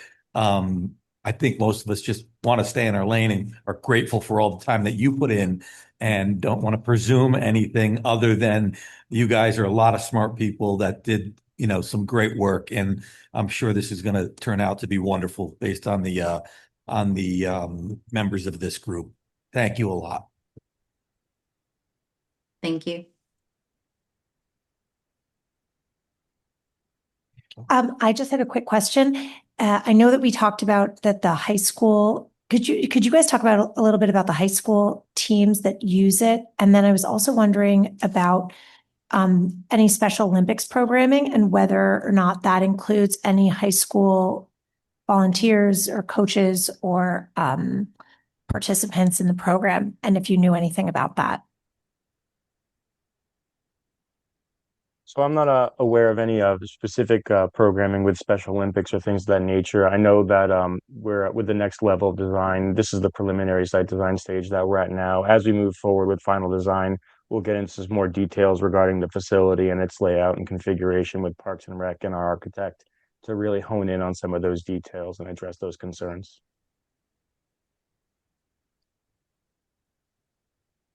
I just wanted to say thank you for all your hard work on this, and also thank you for ensuring that our students have a great ice sheet to play on in the future. So thanks. Thank you. Okay. I guess we should. Michael, Michael Joseph, would you mind if I add something to? Go ahead, Steph. Is that okay? Veronica, regarding the usage for the high school. So for the high school, the men's hockey team, women's hockey team, JV varsity, both, if we had no sheet of ice, they will have no program. And that was definitely shared with all of us. And when we go down to the youth programs, which Luigi did mention, I mean, the number of youth groups that are Greenwich based, they're endless and they're growing. Hockey, whether everybody knows or not, it is a growing sport. Having won the Olympics, we can't have a better springboard on that, but it is definitely what we're seeing, and more places are coming to us to ask questions like, how much extra ice time will you have? You know, there's only a certain amount of time during the course of the day. You know, we want to keep our students and our younger players that they're earlier in the afternoon, and our high school players might be later on the evening, but nothing that would be having them in the dark of morning coming to an ice hockey rink at, whatever time. But we do see this as needed. Many people have asked, is it needed? And we had an overwhelming, resounding response. Yes, it does. Yes, it is needed. And I believe in a lot of different types of active transportations. I mean, active athleticism, any kind of movement is perfect for these kids, any age. So I just wanted to add to that regarding the high school. I appreciate that, because that's what I was going to clarify, because I know your committee has looked at available ice time across the region and the lack thereof. And there really is a sense that should there not be a rink available during construction, there's no high school seasons or no, there are not sports seasons. Mm-hmm. So, well, thank you. We appreciate you offering to come here and talk to us. We know that I think it's both clarifying for the folks at home. We hear comments about staying in lane, whatnot, to clarify that the rink project is, like we said, it's a town project. We are a tenant. Our sports teams are a tenant of the facility. But I know I can say that all of us look forward to a new rink, and many healthy years of to come of a great project down the road. So thanks for your time. Thank you all. Thank you. All righty. Moving on, up next, tuition fees. I was going to, we have a special facilitator. I'd like to welcome Dorothy Hamill. This is a joke. Actually, Sophie, you want to take over the facilitation of this conversation? The Finance Committee met twice to discuss tuition rates for 2026-2027 school year. And we quickly came to agreement around the K through 12 tuition rates, which we thought a 3.1 increase would be appropriate for K through 12. We had very extensive discussion around what would be an appropriate increase for the pre-K tuition. And just for the benefit of the public, if there is anyone listening to this, the pre-K. Well, they weren't listening to my jokes. I thought it was funny. The pre-K program is very different than any other program that we run in Greenwich Public Schools because we are running a pre-K program that is mandated by law to provide pre-K for students with special education needs that are identified through IDA. So they start at 3 years old. And then we have a ratio of 9-6 typical peers and special ed students in our pre-K program. So we have some members of the public who are enrolling their students in the pre-K who are paying tuition and some who are not. So the special ed children do not pay any tuitions, just to clarify that. So we're talking about a subset of the students who are enrolled in pre-K that pay tuition. Last year, we did raise the pre-K tuition by 13%. It hadn't been raised for a long time, and it was well below any private pre-K program in the town. We had a very robust discussion in the finance committee about what is the appropriate amount that tuition should be and what are comparable programs. We looked at all of the costs really of the programs, private programs in Greenwich. Then we also looked at pre-K programs offered by local school districts. I have to say it ended up being a bit of a apples and oranges type comparison where nothing really seemed to correlate very well with the program that we offer. We did then look at 3 different increases. We looked at a 3.1, 6.2, and then we also looked at increasing at 10%. So just to give people a sense of what that looks like, a 3.1 increase, I'm not going to go through all the various different there's sort of a menu of tuition, but I'm just going to look at the top 2, which is non-magnet pre-K and magnet pre-Ks. If we did a 3.1 increase, it's $319 for the non-magnet increase and $429 for the magnet. And then if you look at it for 6.2, it's $638 and $859. Whereas with a 10% increase, you're talking about $1,029 or $1,385. So that just gives you a sense of the magnitude for those families that are paying. Families that qualify for free and reduced lunch pay a reduced tuition rate, but just as a kind of very general way of helping people think about it, if you're a family of 4 and you make over, I think it's $46,000 a year, you wouldn't qualify for that. So if you're a family that's making $50,000 a year, you would be paying full freight for our pre-K tuition. So part of our conversation was about, we don't know how price sensitive the families are who are enrolling in our pre-Ks. And we don't know at what point it would be a deterrent to them to enroll in the pre-Ks because we're not surveying our parents in that way. So I guess I'm going to kind of open the discussion to the board here. The recommendation at this point is a 6.2 increase for next year. And I feel comfortable with that. It is significant though. I mean, it is a 20% increase in 2 years because last year was 13 and then this would be 6.2. So it's roughly a 20% increase. So we will see if that proves to be problematic or not in terms of deterring people from enrolling in our pre-K program.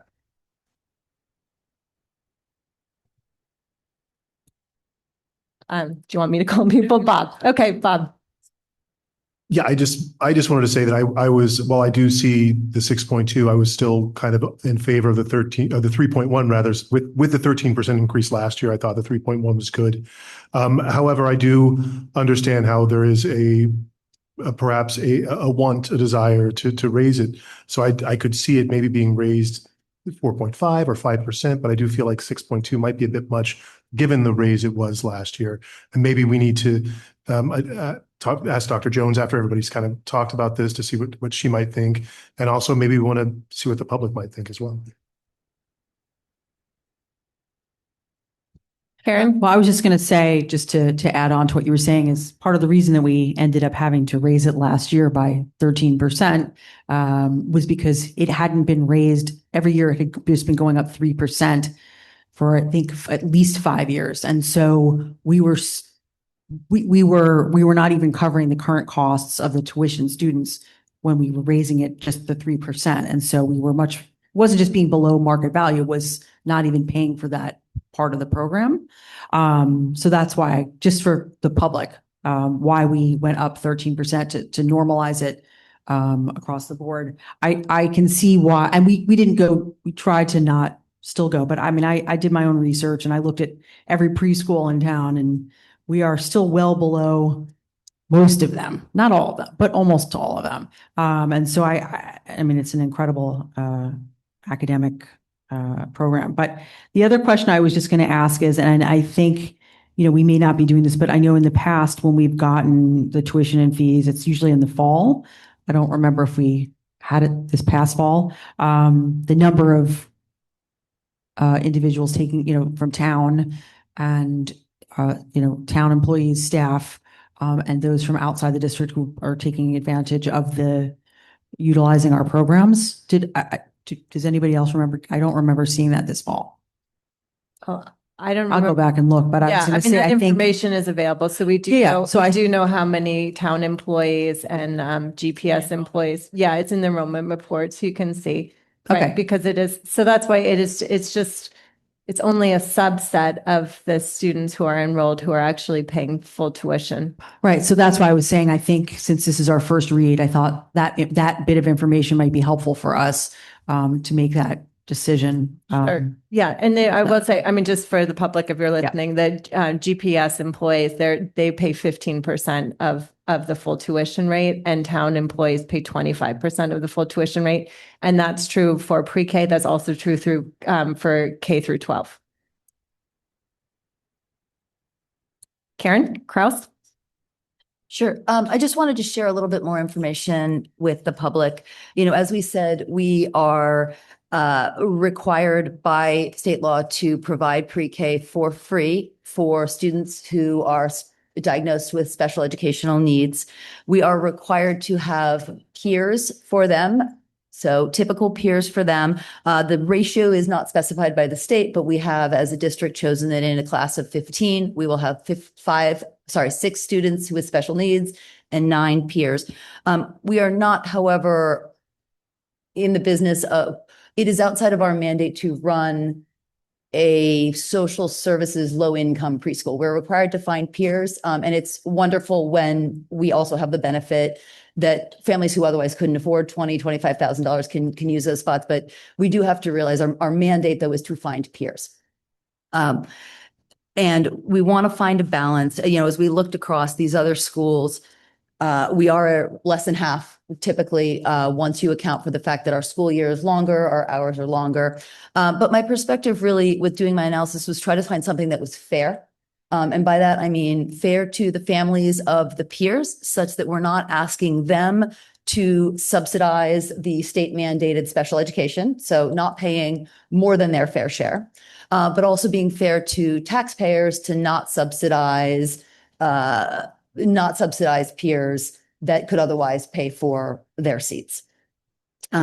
So I did take a look at our overall spend, and this may be too much math for the group, but I do want to be transparent, and in the interest of transparency and bipartisanship, I did some analysis for myself, which I then shared with the entire finance committee, so that we were all working from the same fact base.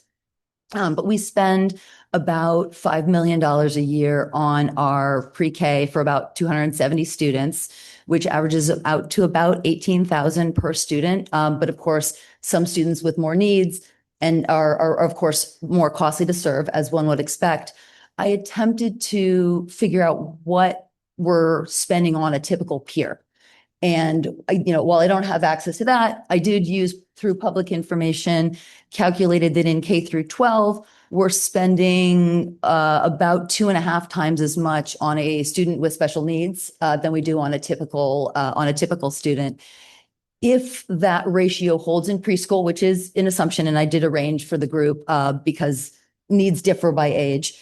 If that's the case, it costs us about $11,000 or $12,000 per typical peer to serve, which is then how I was thinking, okay, if that's the cost to serve a typical peer, of course, we're still, and I will say, we will never be profitable. We will never be break even, given that the special ed students attend for free, that we highly subsidize town employees, GPS employees, and that students on free lunch pay nothing. On free lunch, they pay about $500 per year. But for those that do pay to kind of carry their weight, ends up at about $11,000 or $12,000. And I would also note we don't pass these tuitions. I was actually surprised to see this. The tuition's paid by credit card, and our credit card processor charges us about 3.5%. Ben has the exact numbers, and that's not passed on. So for those who are comfortable with the 3.1% kind of inflation adjusted rate, we'd be effectively passing on the credit card fee on top of the inflation adjusted rate if we ended up at 6.5-ish.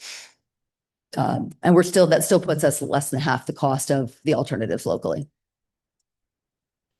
Thank you, Karen. I mean, one thing I just want to address quickly with the credit card fee is that's really a town decision.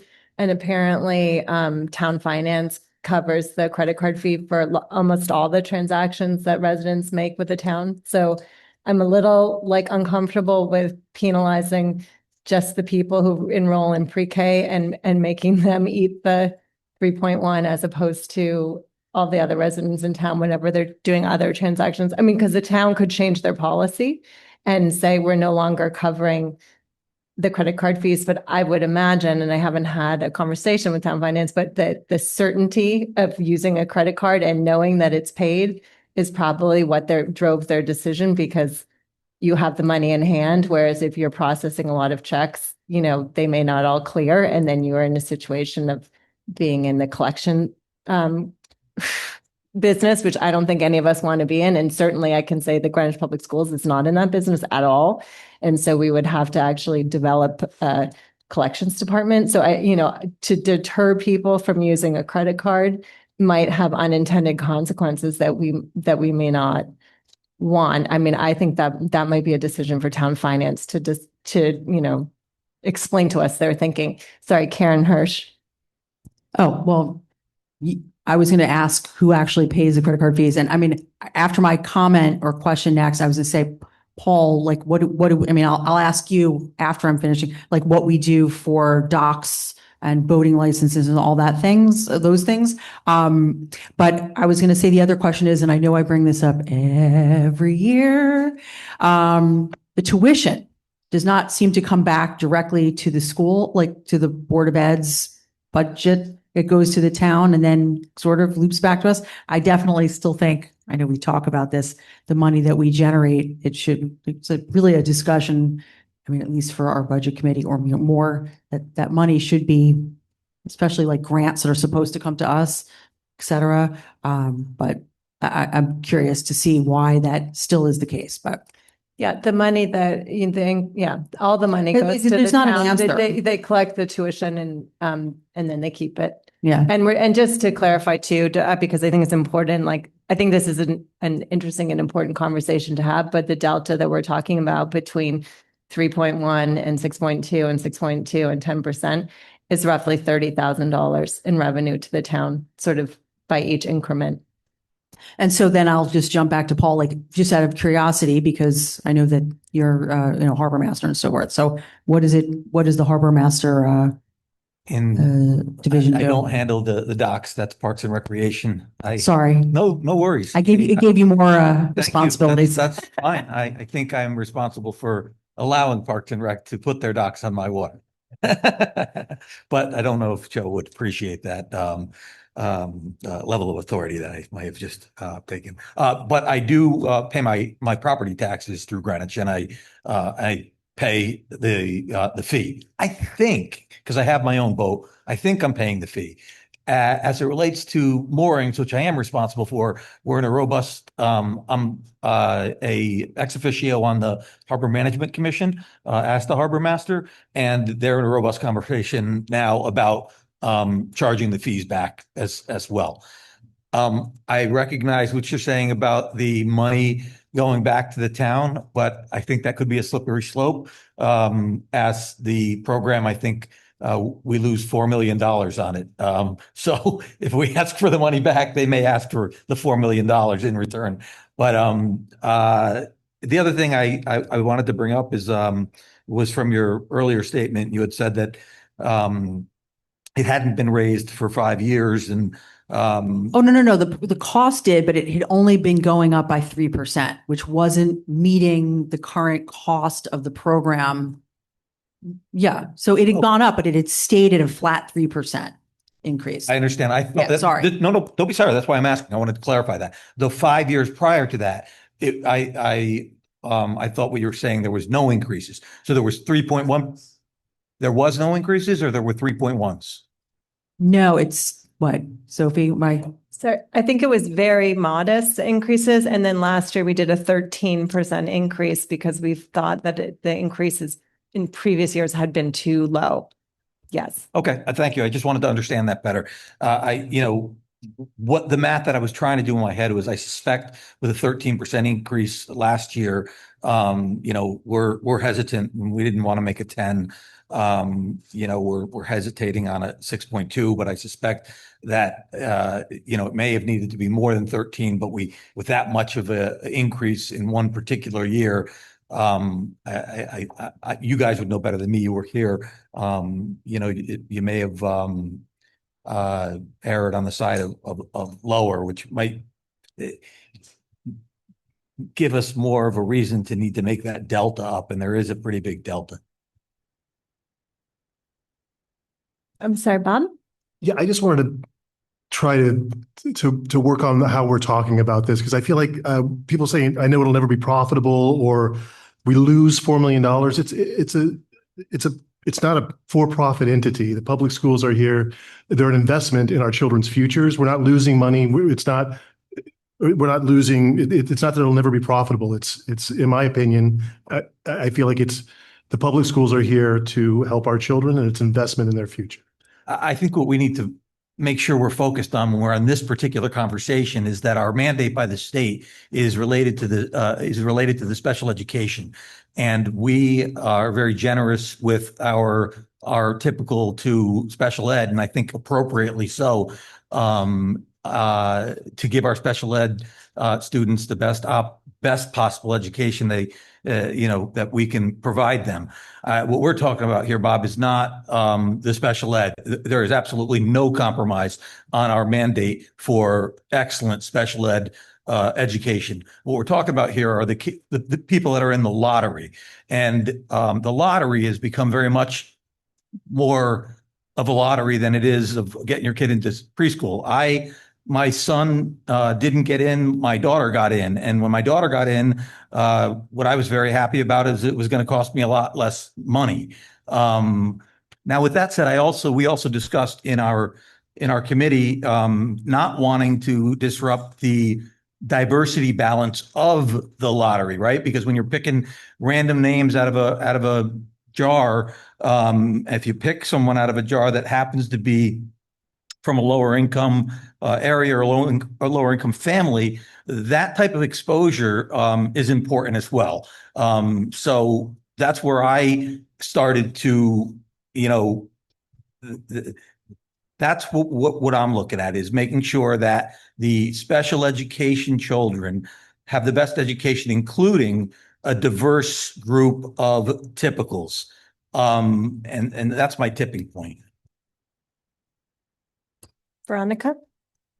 Was there any discussion in the finance committee on what potentially the increase might be next year? And if there's any way to potentially, I don't want to say average, but if we're talking 6% next year, but then returning to 3% next year, that we meet in the middle of 5% this year and next year. That's just a question. There was some discussion about a multi-year plan. But honestly, like we really focus mostly on this year. I think what would be interesting to me is to hear from the public and also see, does this have any impact on our enrollment? Are we have historically had a wait list. However, the wait list is not equally long at all the different programs. And typically, there's no transportation provided for the typical peers in this program. So it is a very local program. You're not likely, if you're living on the west side of town, you're probably not going to drive to the east side of town for this pre-K, and likewise, right? So people are really interested in the pre-Ks that they can get to easily. I think a concern, I'm going to speak for Dr. Jones because she mentioned this previously. She's worked in other school districts where they've struggled to have, to get enough typical peers in the program to achieve the ratio that is true. It's not mandated by law, but the ratio that we have decided we think is most beneficial to all of our students. We want to make sure we maintain that. My concern would be, we don't want to raise the rates to the point that we no longer are being able to fill our classrooms and achieve our ratio. So I think, my thought would be if we do the 6.2 to just look and see. And if we discover that suddenly we're struggling, then we wouldn't increase the tuition as much next year. If we discover that it doesn't have much of an impact, then maybe next year we look at it again. But I don't feel like there's any need to decide in advance. I think we need to collect the information and then decide. Yeah, your thought. Yes. So your thought was related to making sure that we could fill the typicals, and I couldn't agree with you more. And I want to elaborate on that and in support of what you're saying. Not only do we, I think I said it once already, and we spoke about it in the committee, but just so the public is aware, we're trying to make sure we rehash some of our committee stuff here for more transparency. Not only wanting to be able to fill those typical spots, but filling them with a diversity, and that diversity, the lower end of that diversity, once that starts to affect them, if we can't get into a sliding scale, which we discussed and we felt, would be more of a headache than the dollar amounts, and because the dollar amounts aren't huge, right? You said something like $39,000. We're working with close to a $500 million budget. But what happens, we expect the Greenwich Public Schools to go on in perpetuity for many hundreds of years. So, keeping up is there. I concur with what you're saying, and I take it a little bit further, and I know you do too, that we don't get to a number where we discourage typicals, and we don't even get to a number where we discourage a maybe lower income typical, because our special ed students deserve to be in an environment that is diverse across income as well as gender, ethnicity, and everything of that nature. I completely agree. And I just want to say, this program is so important for all of our students, and just, I hope, and we obviously don't provide universal pre-K in Greenwich, but we all know as Board of Ed members, I think that pre-K is so important, and going to a quality pre-K sets up our students to be successful academically. So, it certainly is my hope that anyone coming into the kindergarten in Greenwich Public Schools has had the opportunity to attend a pre-K. And I'm glad that we have, we do have a program that some typical peers are able to participate in. Wendy? I was just going to say that I think 6.2 is a good compromise for now. I was thinking 10%, but that might scare people away, and we don't want to do that. And this is a great program, and I think people will still come to it. It sounds like a lot that we've increase this a lot, but we're still not in alignment with the other districts. We're still below Stamford, and we're still below Darien at 6.2. Karen Kraus? Actually, Mike's had his hand up longer. Oh, sorry, Mike, go ahead. Right, that's right. So I agree with Wendy. I like 6.2. I appreciate the Finance Committee's work here. Sounds like you've put a lot of thought into it and analysis. I think it's worth thinking of the pre-K program, also to Wendy's point, as really a long-term investment and really a cost savings, because the work done at pre-K at that 3-4-year-old level alleviate the need for so many interventions down the line and other expenditures. Small kids, small problems in many ways lives out when it comes to pre-K, both on the special ed and the general ed side. I think that's worth noting. I think the other thing from our previous conversation around the multi-year, where Parkway is a new site for us, and we really don't know. We need to explore that and see how that plays out, because obviously Parkway is a little bit farther away. So it's worth thinking about that and seeing how that rolls out next year. Karen Kraus? Yeah, I just wanted to respond. Veronica had asked about the multi-year, and I had raised the desire to give multi-year guidance. My understanding is we do have to vote every year. And so there is that level of uncertainty. What we did I think we had, it may have been the only thing we had broad consensus on in the Finance Committee, was that we need to do this earlier in the year to give families an opportunity to plan. And the reason I had proposed giving multi-year guidance was that this isn't a one-year decision for most families, right? This is most likely a 2-year, 2 or even a 3-year in some cases, depending on when the birthdays hit. So we don't want to put anyone in a position of having to make a midstream change. But the reason this got my attention in the first place was the 225 applications for the 85 slots. But look, if 150 of those are waiting for Old Greenwich and the spots are open in Ham Ave, the wait list isn't as robust as it may appear. And that is why I backed off from my original, let's do 10% a year for 3 years, because we don't want to be in a position where we don't have that. I really just want to make sure people are paying their fair share on this, given what our mandate is. And, something that's fair to the families and fair to the taxpayers. Paul?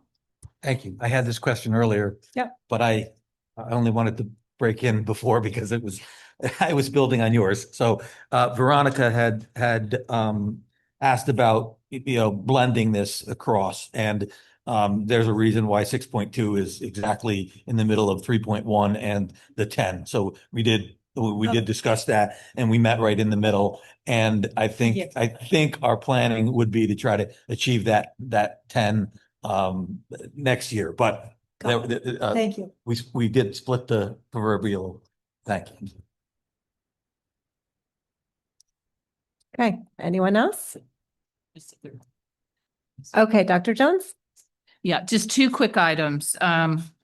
First of all, I just want to remind the board, because some of you, obviously, I don't think any of you were on the board when we actually got rid of the 2 pre-K classes at Parkway. One of the reasons that we actually moved them away from Parkway was because the children, we were having to, bus children from all over the place. The reason we feel comfortable going back is we have grown so much as a program. We have enough students now that live in that area. So we looked at all of that before we actually decided on that place. The other thing I think school budgets have so many nuances in them that often, I think especially the public don't always understand. From a pre-K perspective, when you look at what it cost, if we had no peers whatsoever, we would save almost nothing, because we need a teacher and 2 paras for our children who have special needs. So if we took every peer away, and in some states, they don't have the ratios like we do here. We don't pay for busing for children who are peers. Their parents bring them. So almost all of the cost is the same. And we would probably have paint and crayons and things like that. So I think it's really important to note that it's actually a real positive in what our peers contribute, for the simple reason, again, the biggest cost we have, busing and staffing in a school district, and it would not change if we had no peers. Sorry, Dr. Jones, just to clarify, you're saying that right now we have a classroom of 15 kids and we have 1 teacher and 2 paras. You're saying if we had a classroom of just 6 kids with special needs, we would still have a teacher and 2 paras? Absolutely. And if you think about our unique classroom, you can actually see it when you get into K-5. You've got to remember that our children who have special needs, they're all in diapers. They can have feeding tubes. There's complexity of issues in our pre-K program, and you would need a teacher and 2 paras. And that's the reality of the staffing. And that's why it's staffed that way. It's not for the 15, it's staffed that way for the complexity of the programming. So just so if we had 12 special needs kids in a classroom, and I'm, to be very clear, I'm not proposing that. But hypothetically, if we had 12 special needs who would physically fit in a classroom, you would then have 2 teachers and 4 paras for those 12 students? Highly likely it would be 3 or 4. Yes. Okay, that's helpful.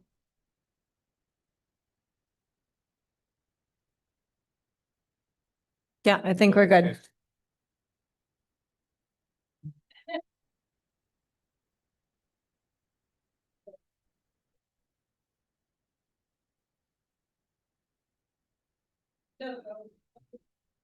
Okay, moving on, we're going to go to the monthly financial financial report. Mr. Brandon, is this you or You get Passing to Patrick Patrick.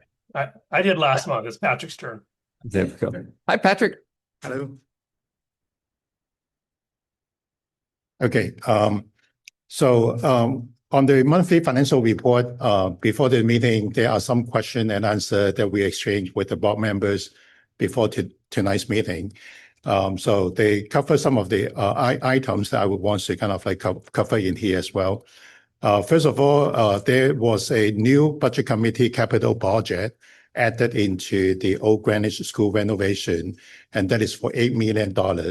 This is a new funding of the project starting in February 2026. No prior year spending, and there's no encumbrance so far.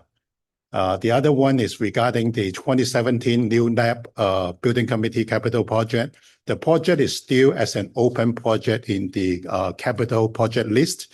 It is pending for the state audits to be completed. We expect the audits will be finalized within the next few months.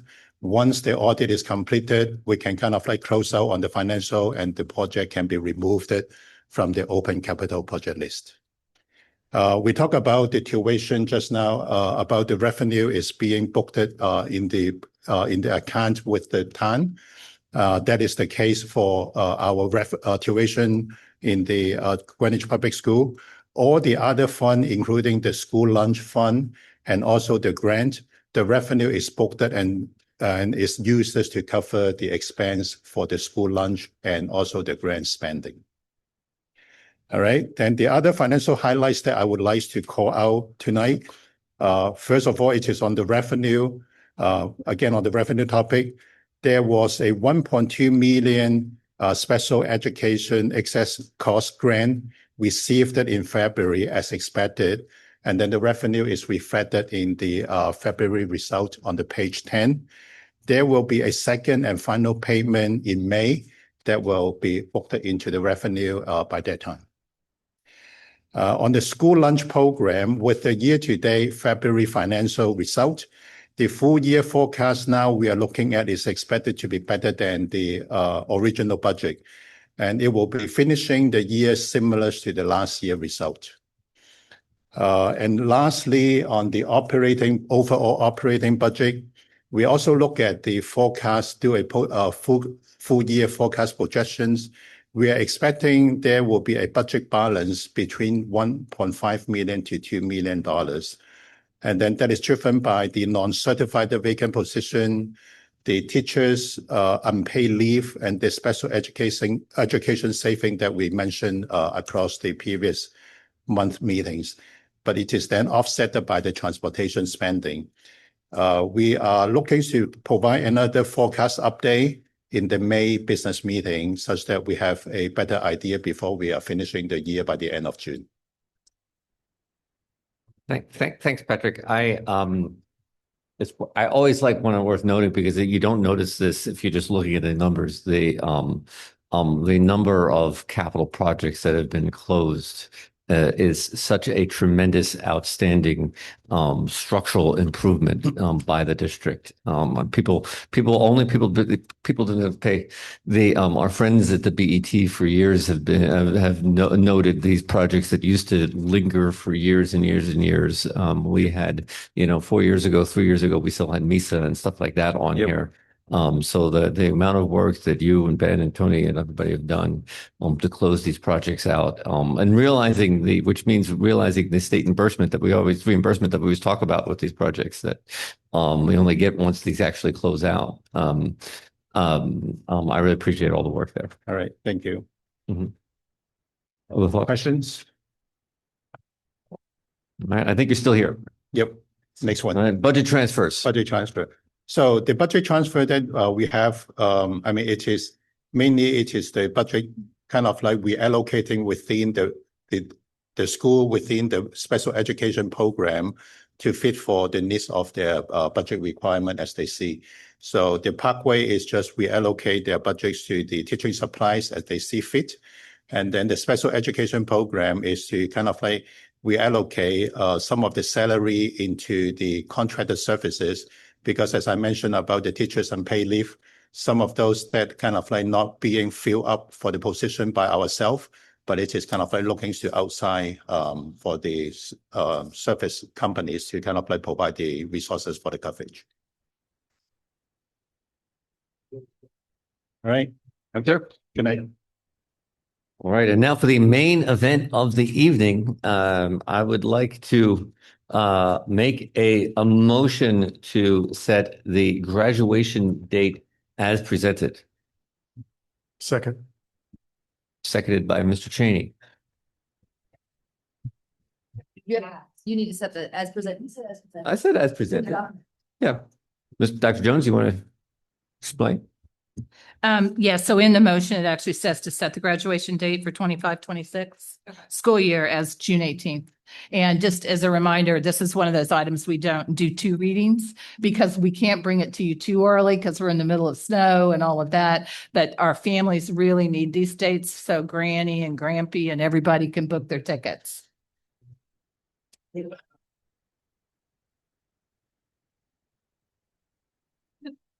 call the question?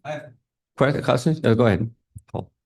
Again, I know the answer to this. I'm sorry to ask it, but for transparency, Dr. Jones, were we able to ask the governor for a exemption like New York? CEA at the state level actually had requested that, but no, it did not happen. Oh, shucks. New York does not have an exemption. New York just has 177 days in the school calendar.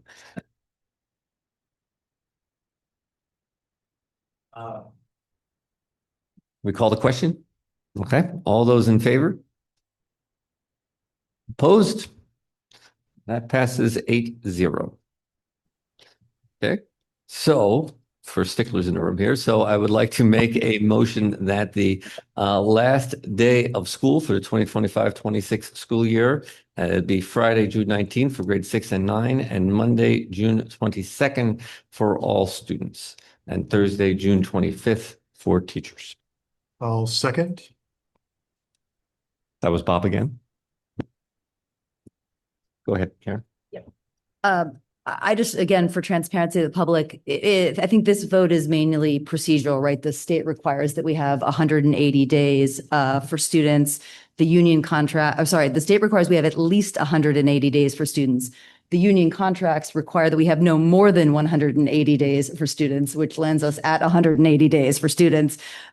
Except in extraordinary circumstances. So there's really, I don't think, any discretion up here on that.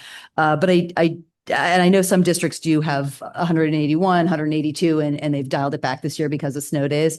But I also wanted to note, for those who are confused about June 19th being a school day, because Connecticut has made June 19th, Juneteenth a holiday, I did want to clarify that schools have the option, and again, our calendar voted on by the previous board, of closing or of opening and having a suitable program to recognize the holiday, which I believe is what we did last year as well. Yes, that is what we do. We treat it just like we do Veterans Day. A lot of districts are out on Veterans Day. We are not. And again, it's also like we were talking about earlier tonight, like religious holidays, we're in when other districts are out. Generally, the reason that our calendar is the way that it is because we have a full February break. And our community has wanted that. And so we've been responsible. And honestly, I think it's great for kids because all of our students are actually learning about the holiday instead of just having a day off.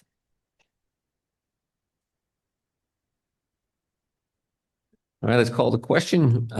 So why do, just for the record, I don't know, why do 6th and 9th graders get out a day early?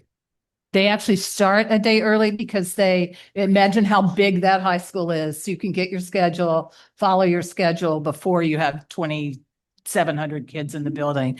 Same way for sixth grade. All right, let's call the question. All those in favor?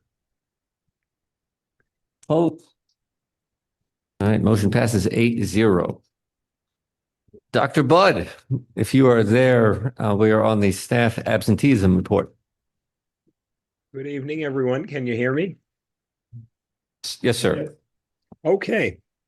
So you see the report that's been updated, and I added a little bit more information this month to be responsive to one of the topics that had been raised at last month's board meeting. So I'll spend most of my time on the new information. But if you look first at pages 1 to 2 of the 3-page report, you'll see the information we've been presenting to you over the course of the year. And my highlights there, thank you so much. My highlights on page 1, right at the slide I'm seeing weekly average absences over time, is that the spike that happened toward the middle and end of December has obviously gone back to where things were in the October, November range. Remember that we chart here sick leave, which includes family illness leave, and personal day leave for, in this case, the blue line represents our teaching staff, so about 890 people in that group, and the black line represents the professional assistants in security, which is a different unionized contract, and about 180 in that group. The next thing I would point out to you is actually over on the second page, which is the second page, please, which would be the bottom chart on the second page. I just would illustrate that this month, the highest recent absence week was the week we closed on Monday and Tuesday, but Wednesday through Friday, we still had significant absences. And one thing I want to point out here is you might wonder why the vertical axis runs all the way up to 80 if the highest numbers here are in the 40 range. And I felt that was a more rational way to present it, because when we looked at these numbers in December, we needed to have the scale go up to 80 because we had sick and personal day absences that were up, at least for some days, in the 70 range. So I think to illustrate that we have to keep things in perspective, although we had a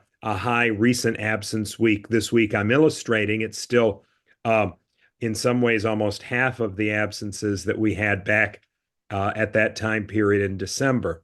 Let me focus a little bit on page 3, if I could, because that was responsive to the question that was asked last time. And the top chart on page 3 is a teacher chart, and the bottom chart is a professional assistant security chart. A member of the board asked last month, you might remember, if I could provide a little bit more information about what's the range of absence usage. In other words, we must have some staff who are hardly ever absent and some staff who are absent a lot, and where are the cut points and what percentage of staff are in which groups. And I decided that what would be most meaningful to present is a distributed chart here that I will try to explain the best I can. Let me just point out the obvious, though, which is in any group, especially a group of several hundred, there are bound to be people at the average, above the average, and below the average. So if patterns changed, we would still have staff members at the tippy top and at the other end of the scale as well. But to talk a little bit about the top chart on page 3, this data, like the previous data, run through March 3rd, Friday, March 3rd, which was for teachers the 115th day of the work year. And what you see in the pie chart in the middle corresponds to the legend on the right. Now, I realize when we converted this to the document you see, the green and the blue end up looking like very similar colors. So we will improve that for next time. But if I look at the pie chart on the top, you see the 10.9% that's associated with the green. That goes with the top legend, which is equal to or less than 1.5. So in these 115 days of the year so far, 10.9% of our teachers were absent 1.5 days or fewer, with a few dozen actually having been absent 0 days. Okay. Now, this might be a time I should highlight the 2 bullets at the bottom. These data, like the previous data, exclude people on approved long-term leave. First of all, because they go through more stringent requirements to submit documentation, for example, for childbirth, for major medical leave, etc. And in addition, many of them are replaced by long-term substitutes who then themselves get sick time. So actually, at this point in the year, March 3rd, we've had 78 teachers approved for long-term leave. It's a sizable amount, and we've talked a little bit in the past about the expansion of that. So when you take those individuals out and have long-term substitutes in the group, there's about 850 teachers, and about 10% of them have been absent 1.5 days or fewer. Then we move to the opposite end. 10.7%, which is the blue slice of the pie, they go with the high end of the legend. So 10.7% of teachers at that point in the year have been absent 9 days or more without qualifying for long-term leave. So those are 9 days of sick days, family illness days, or personal days. And then to illustrate just slightly differently, the professional assistance and security, which is the bottom chart, it's similar in many ways. To use the same references, the green slice, 9.9% of our paras and security personnel were absent 1.5 days or fewer in the first 114 days of the year. And 11.3%, which goes with that blue slice, they go with the high end of the legend. And for that group, it's a slightly higher high end. 11.3% of that group have been absent at that point 12 days or more. Again, that excludes the paras and security on approved long-term leave. There were 14 of them. Now, I just observe again that wherever we have a huge group of people, there's going to be an average. There's going to be people at both extremes of the average. But of interest to you, I would think, is the average of all of these people in those first 115 days of the year was 5 days absent. And I think in general, and this is my opinion, you may have differences of opinion, I don't know with me, but I would say of 115 days, if an average person were absent 5, considering that there are significant illnesses that might go around or there are actual personal reasons one might not be at work, I think it reinforces that the vast majority of our staff are doing well to fulfill their obligations at work. We continue to counsel individuals who benefit from that and have employee-specific conversations with others as necessary. So I hope in some way that is helpful and responsive to give you a little bit more glimmer of how this range of employee groups operate. I'd certainly be happy to have any questions I can answer. Wendy's got a minute. Go ahead, Wendy. Thanks so much, Dr. Budd, for putting this together. Do you think next time you could make the font slightly bigger? I can't even see it with my glasses on. Oh my, yes, definitely. And I had a question. How are the substitute fill rates tracking this year, especially during like the last week of February when we had more absences than usual? It's a good question. We still average about an 80 to 85% fill rate. One of the challenges we had on some of the days in February, including the week that happened here, is we had some weather events and some other issues that had staff needing to call out later than normal. And some of that is simply at the last minute. For example, their child's own daycare center closed, and maybe they were on their way to work and couldn't go all the way. And in those cases, we get beyond a point where a reasonable substitute can actually get to the assignment in time. So we dropped into the 70% for some of those days, unfortunately. Aaron? Yeah, first of all, Dr. Budd, I wanted to say thank you so much for being so responsive to our request for additional data. I do think this is quite helpful to see it this way. Just so I understand, though, when I look at this this turquoise box of 9 or more absences, even at the low end of that, at 9 out of 115 days, that is 8% of days, so just under a day every other week. That's almost 11% of our teachers. So, 10.9% of 850s, 93 teachers are out a day every other week. I imagine it's bunchier than that. But that's a significant, if I think, that's a significant amount of time.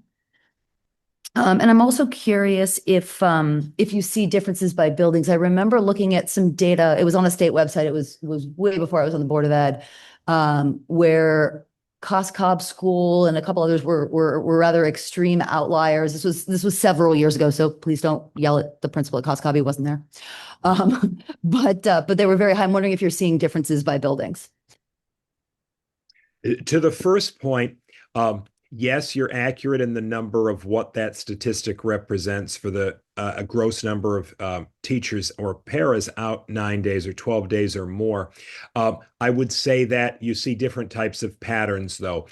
Some individuals are in that pattern of maybe 1 day periodically, but there's also people in this group who had the flu for 5 days. And so they would be much lower on the chart, except that they got the flu, and some of them got the flu, and maybe their infant child got the flu and they were taking it. So there's a lot of detail there. In our evaluation system, our supervisors discuss and mark that they have discussed with every staff member attendance, absenteeism, or being present frequently. And so that's a topic of discussion. The principals are receiving from me tomorrow the specific names of the people in their buildings in these groups. And in most cases, this won't be a surprise to principals, because if somebody's absent quite that often, they're aware of it. And again, in all these cases, we're talking about a wide range of situations. But are there some differences by school? There are. Without getting too detailed, I would say to you, though, the demographics of our staff differ a bit, particularly among the elementary schools. And there are elementary schools, for example, who have had, just if you were to look at people who have returned from leave in the past few years, some elementary schools have a lot more of those individuals than others. Those people tend to have younger children at home. Those people need more support if they get ill. So we try not to draw too many distinctions by school to overemphasize, what could be just a random situation. Great. Thank you. I really appreciate the additional color. Questions? So it's quasi-related. We have to think this out a little more, Dr. Budd, but I kept on wondering, I appreciate the thinking on attendance. I'm wondering if there's other similar HR data that might make sense as we build out this report over time. So, like, for example, we hear talk about vacancy rates and or challenges of filling different positions and things like that, and that strikes me as something that might be a helpful, it's not counterpoint, but another facet of the HR conversation, and as far as staff absences go, if we're looking at the picture, trying to get a better understanding of the picture of when there are not adults in the staff members in the school serving students, so that how we're and I know that's hard to fill sometimes, but maybe that could be something we think about. We can talk more about that, but cool. Other comments? All right, moving on. Thank you, sir. I appreciate it. So the last item is the BOE meeting agenda plan. Dr. Jones, anything you want to highlight here? Yes, I'll just highlight a couple of items. Just as a reminder, next month we will have Hamab Suzuki program at the beginning, which will be wonderful. They want to come perform for you. On May 14th, on that meeting, we did add the honors AP. That's the whole discussion about prerequisites and things of that nature. We're working on some data for that. I also added in May 28th, this was another request from the board, understanding special education staffing formula. So that's on there. On the very last June meeting, what has been added again as a request was staffing report, retentions, retirements. And what I would say, it kind of goes to what you were just mentioning, Dr. McCounty-Anthony, is that it's very difficult on a monthly basis to have a huge, robust report because Dr. Budd all day long is in staff meetings, working with people in crisis. I do not want him spending hours and hours to pull data every month. It's just not a good use of his time, but I know you want the data. Now, could we move to a deeper report in the fall, deeper report like this one in June, so you get really good, complete information? And if you have ideas that you want to see in June, reflective of the years, just send me a note and we can see if that's data that we can be sure we add in here, but we'll try to give you a robust staffing report in June. Anything else, anybody, around the agenda plan? I would suggest, I think we have to at some point have a conversation. The April meeting might make the most sense because there's not a lot going on yet all around Havermeyer, and because it's in the first selectman's budget and whatnot. And I think we haven't had any conversation at the board level about that, and we probably should start talking about what that does and does not mean. So we can, not an action item, but we probably should start talking about what we're thinking about there. Okay. Is there a motion on the table? Would anybody like to make a motion? I'll make a motion to adjourn. No, I see Wendy over there with the Seconds, thirds, fourths, fifths. All in favor? All right, meeting adjourned.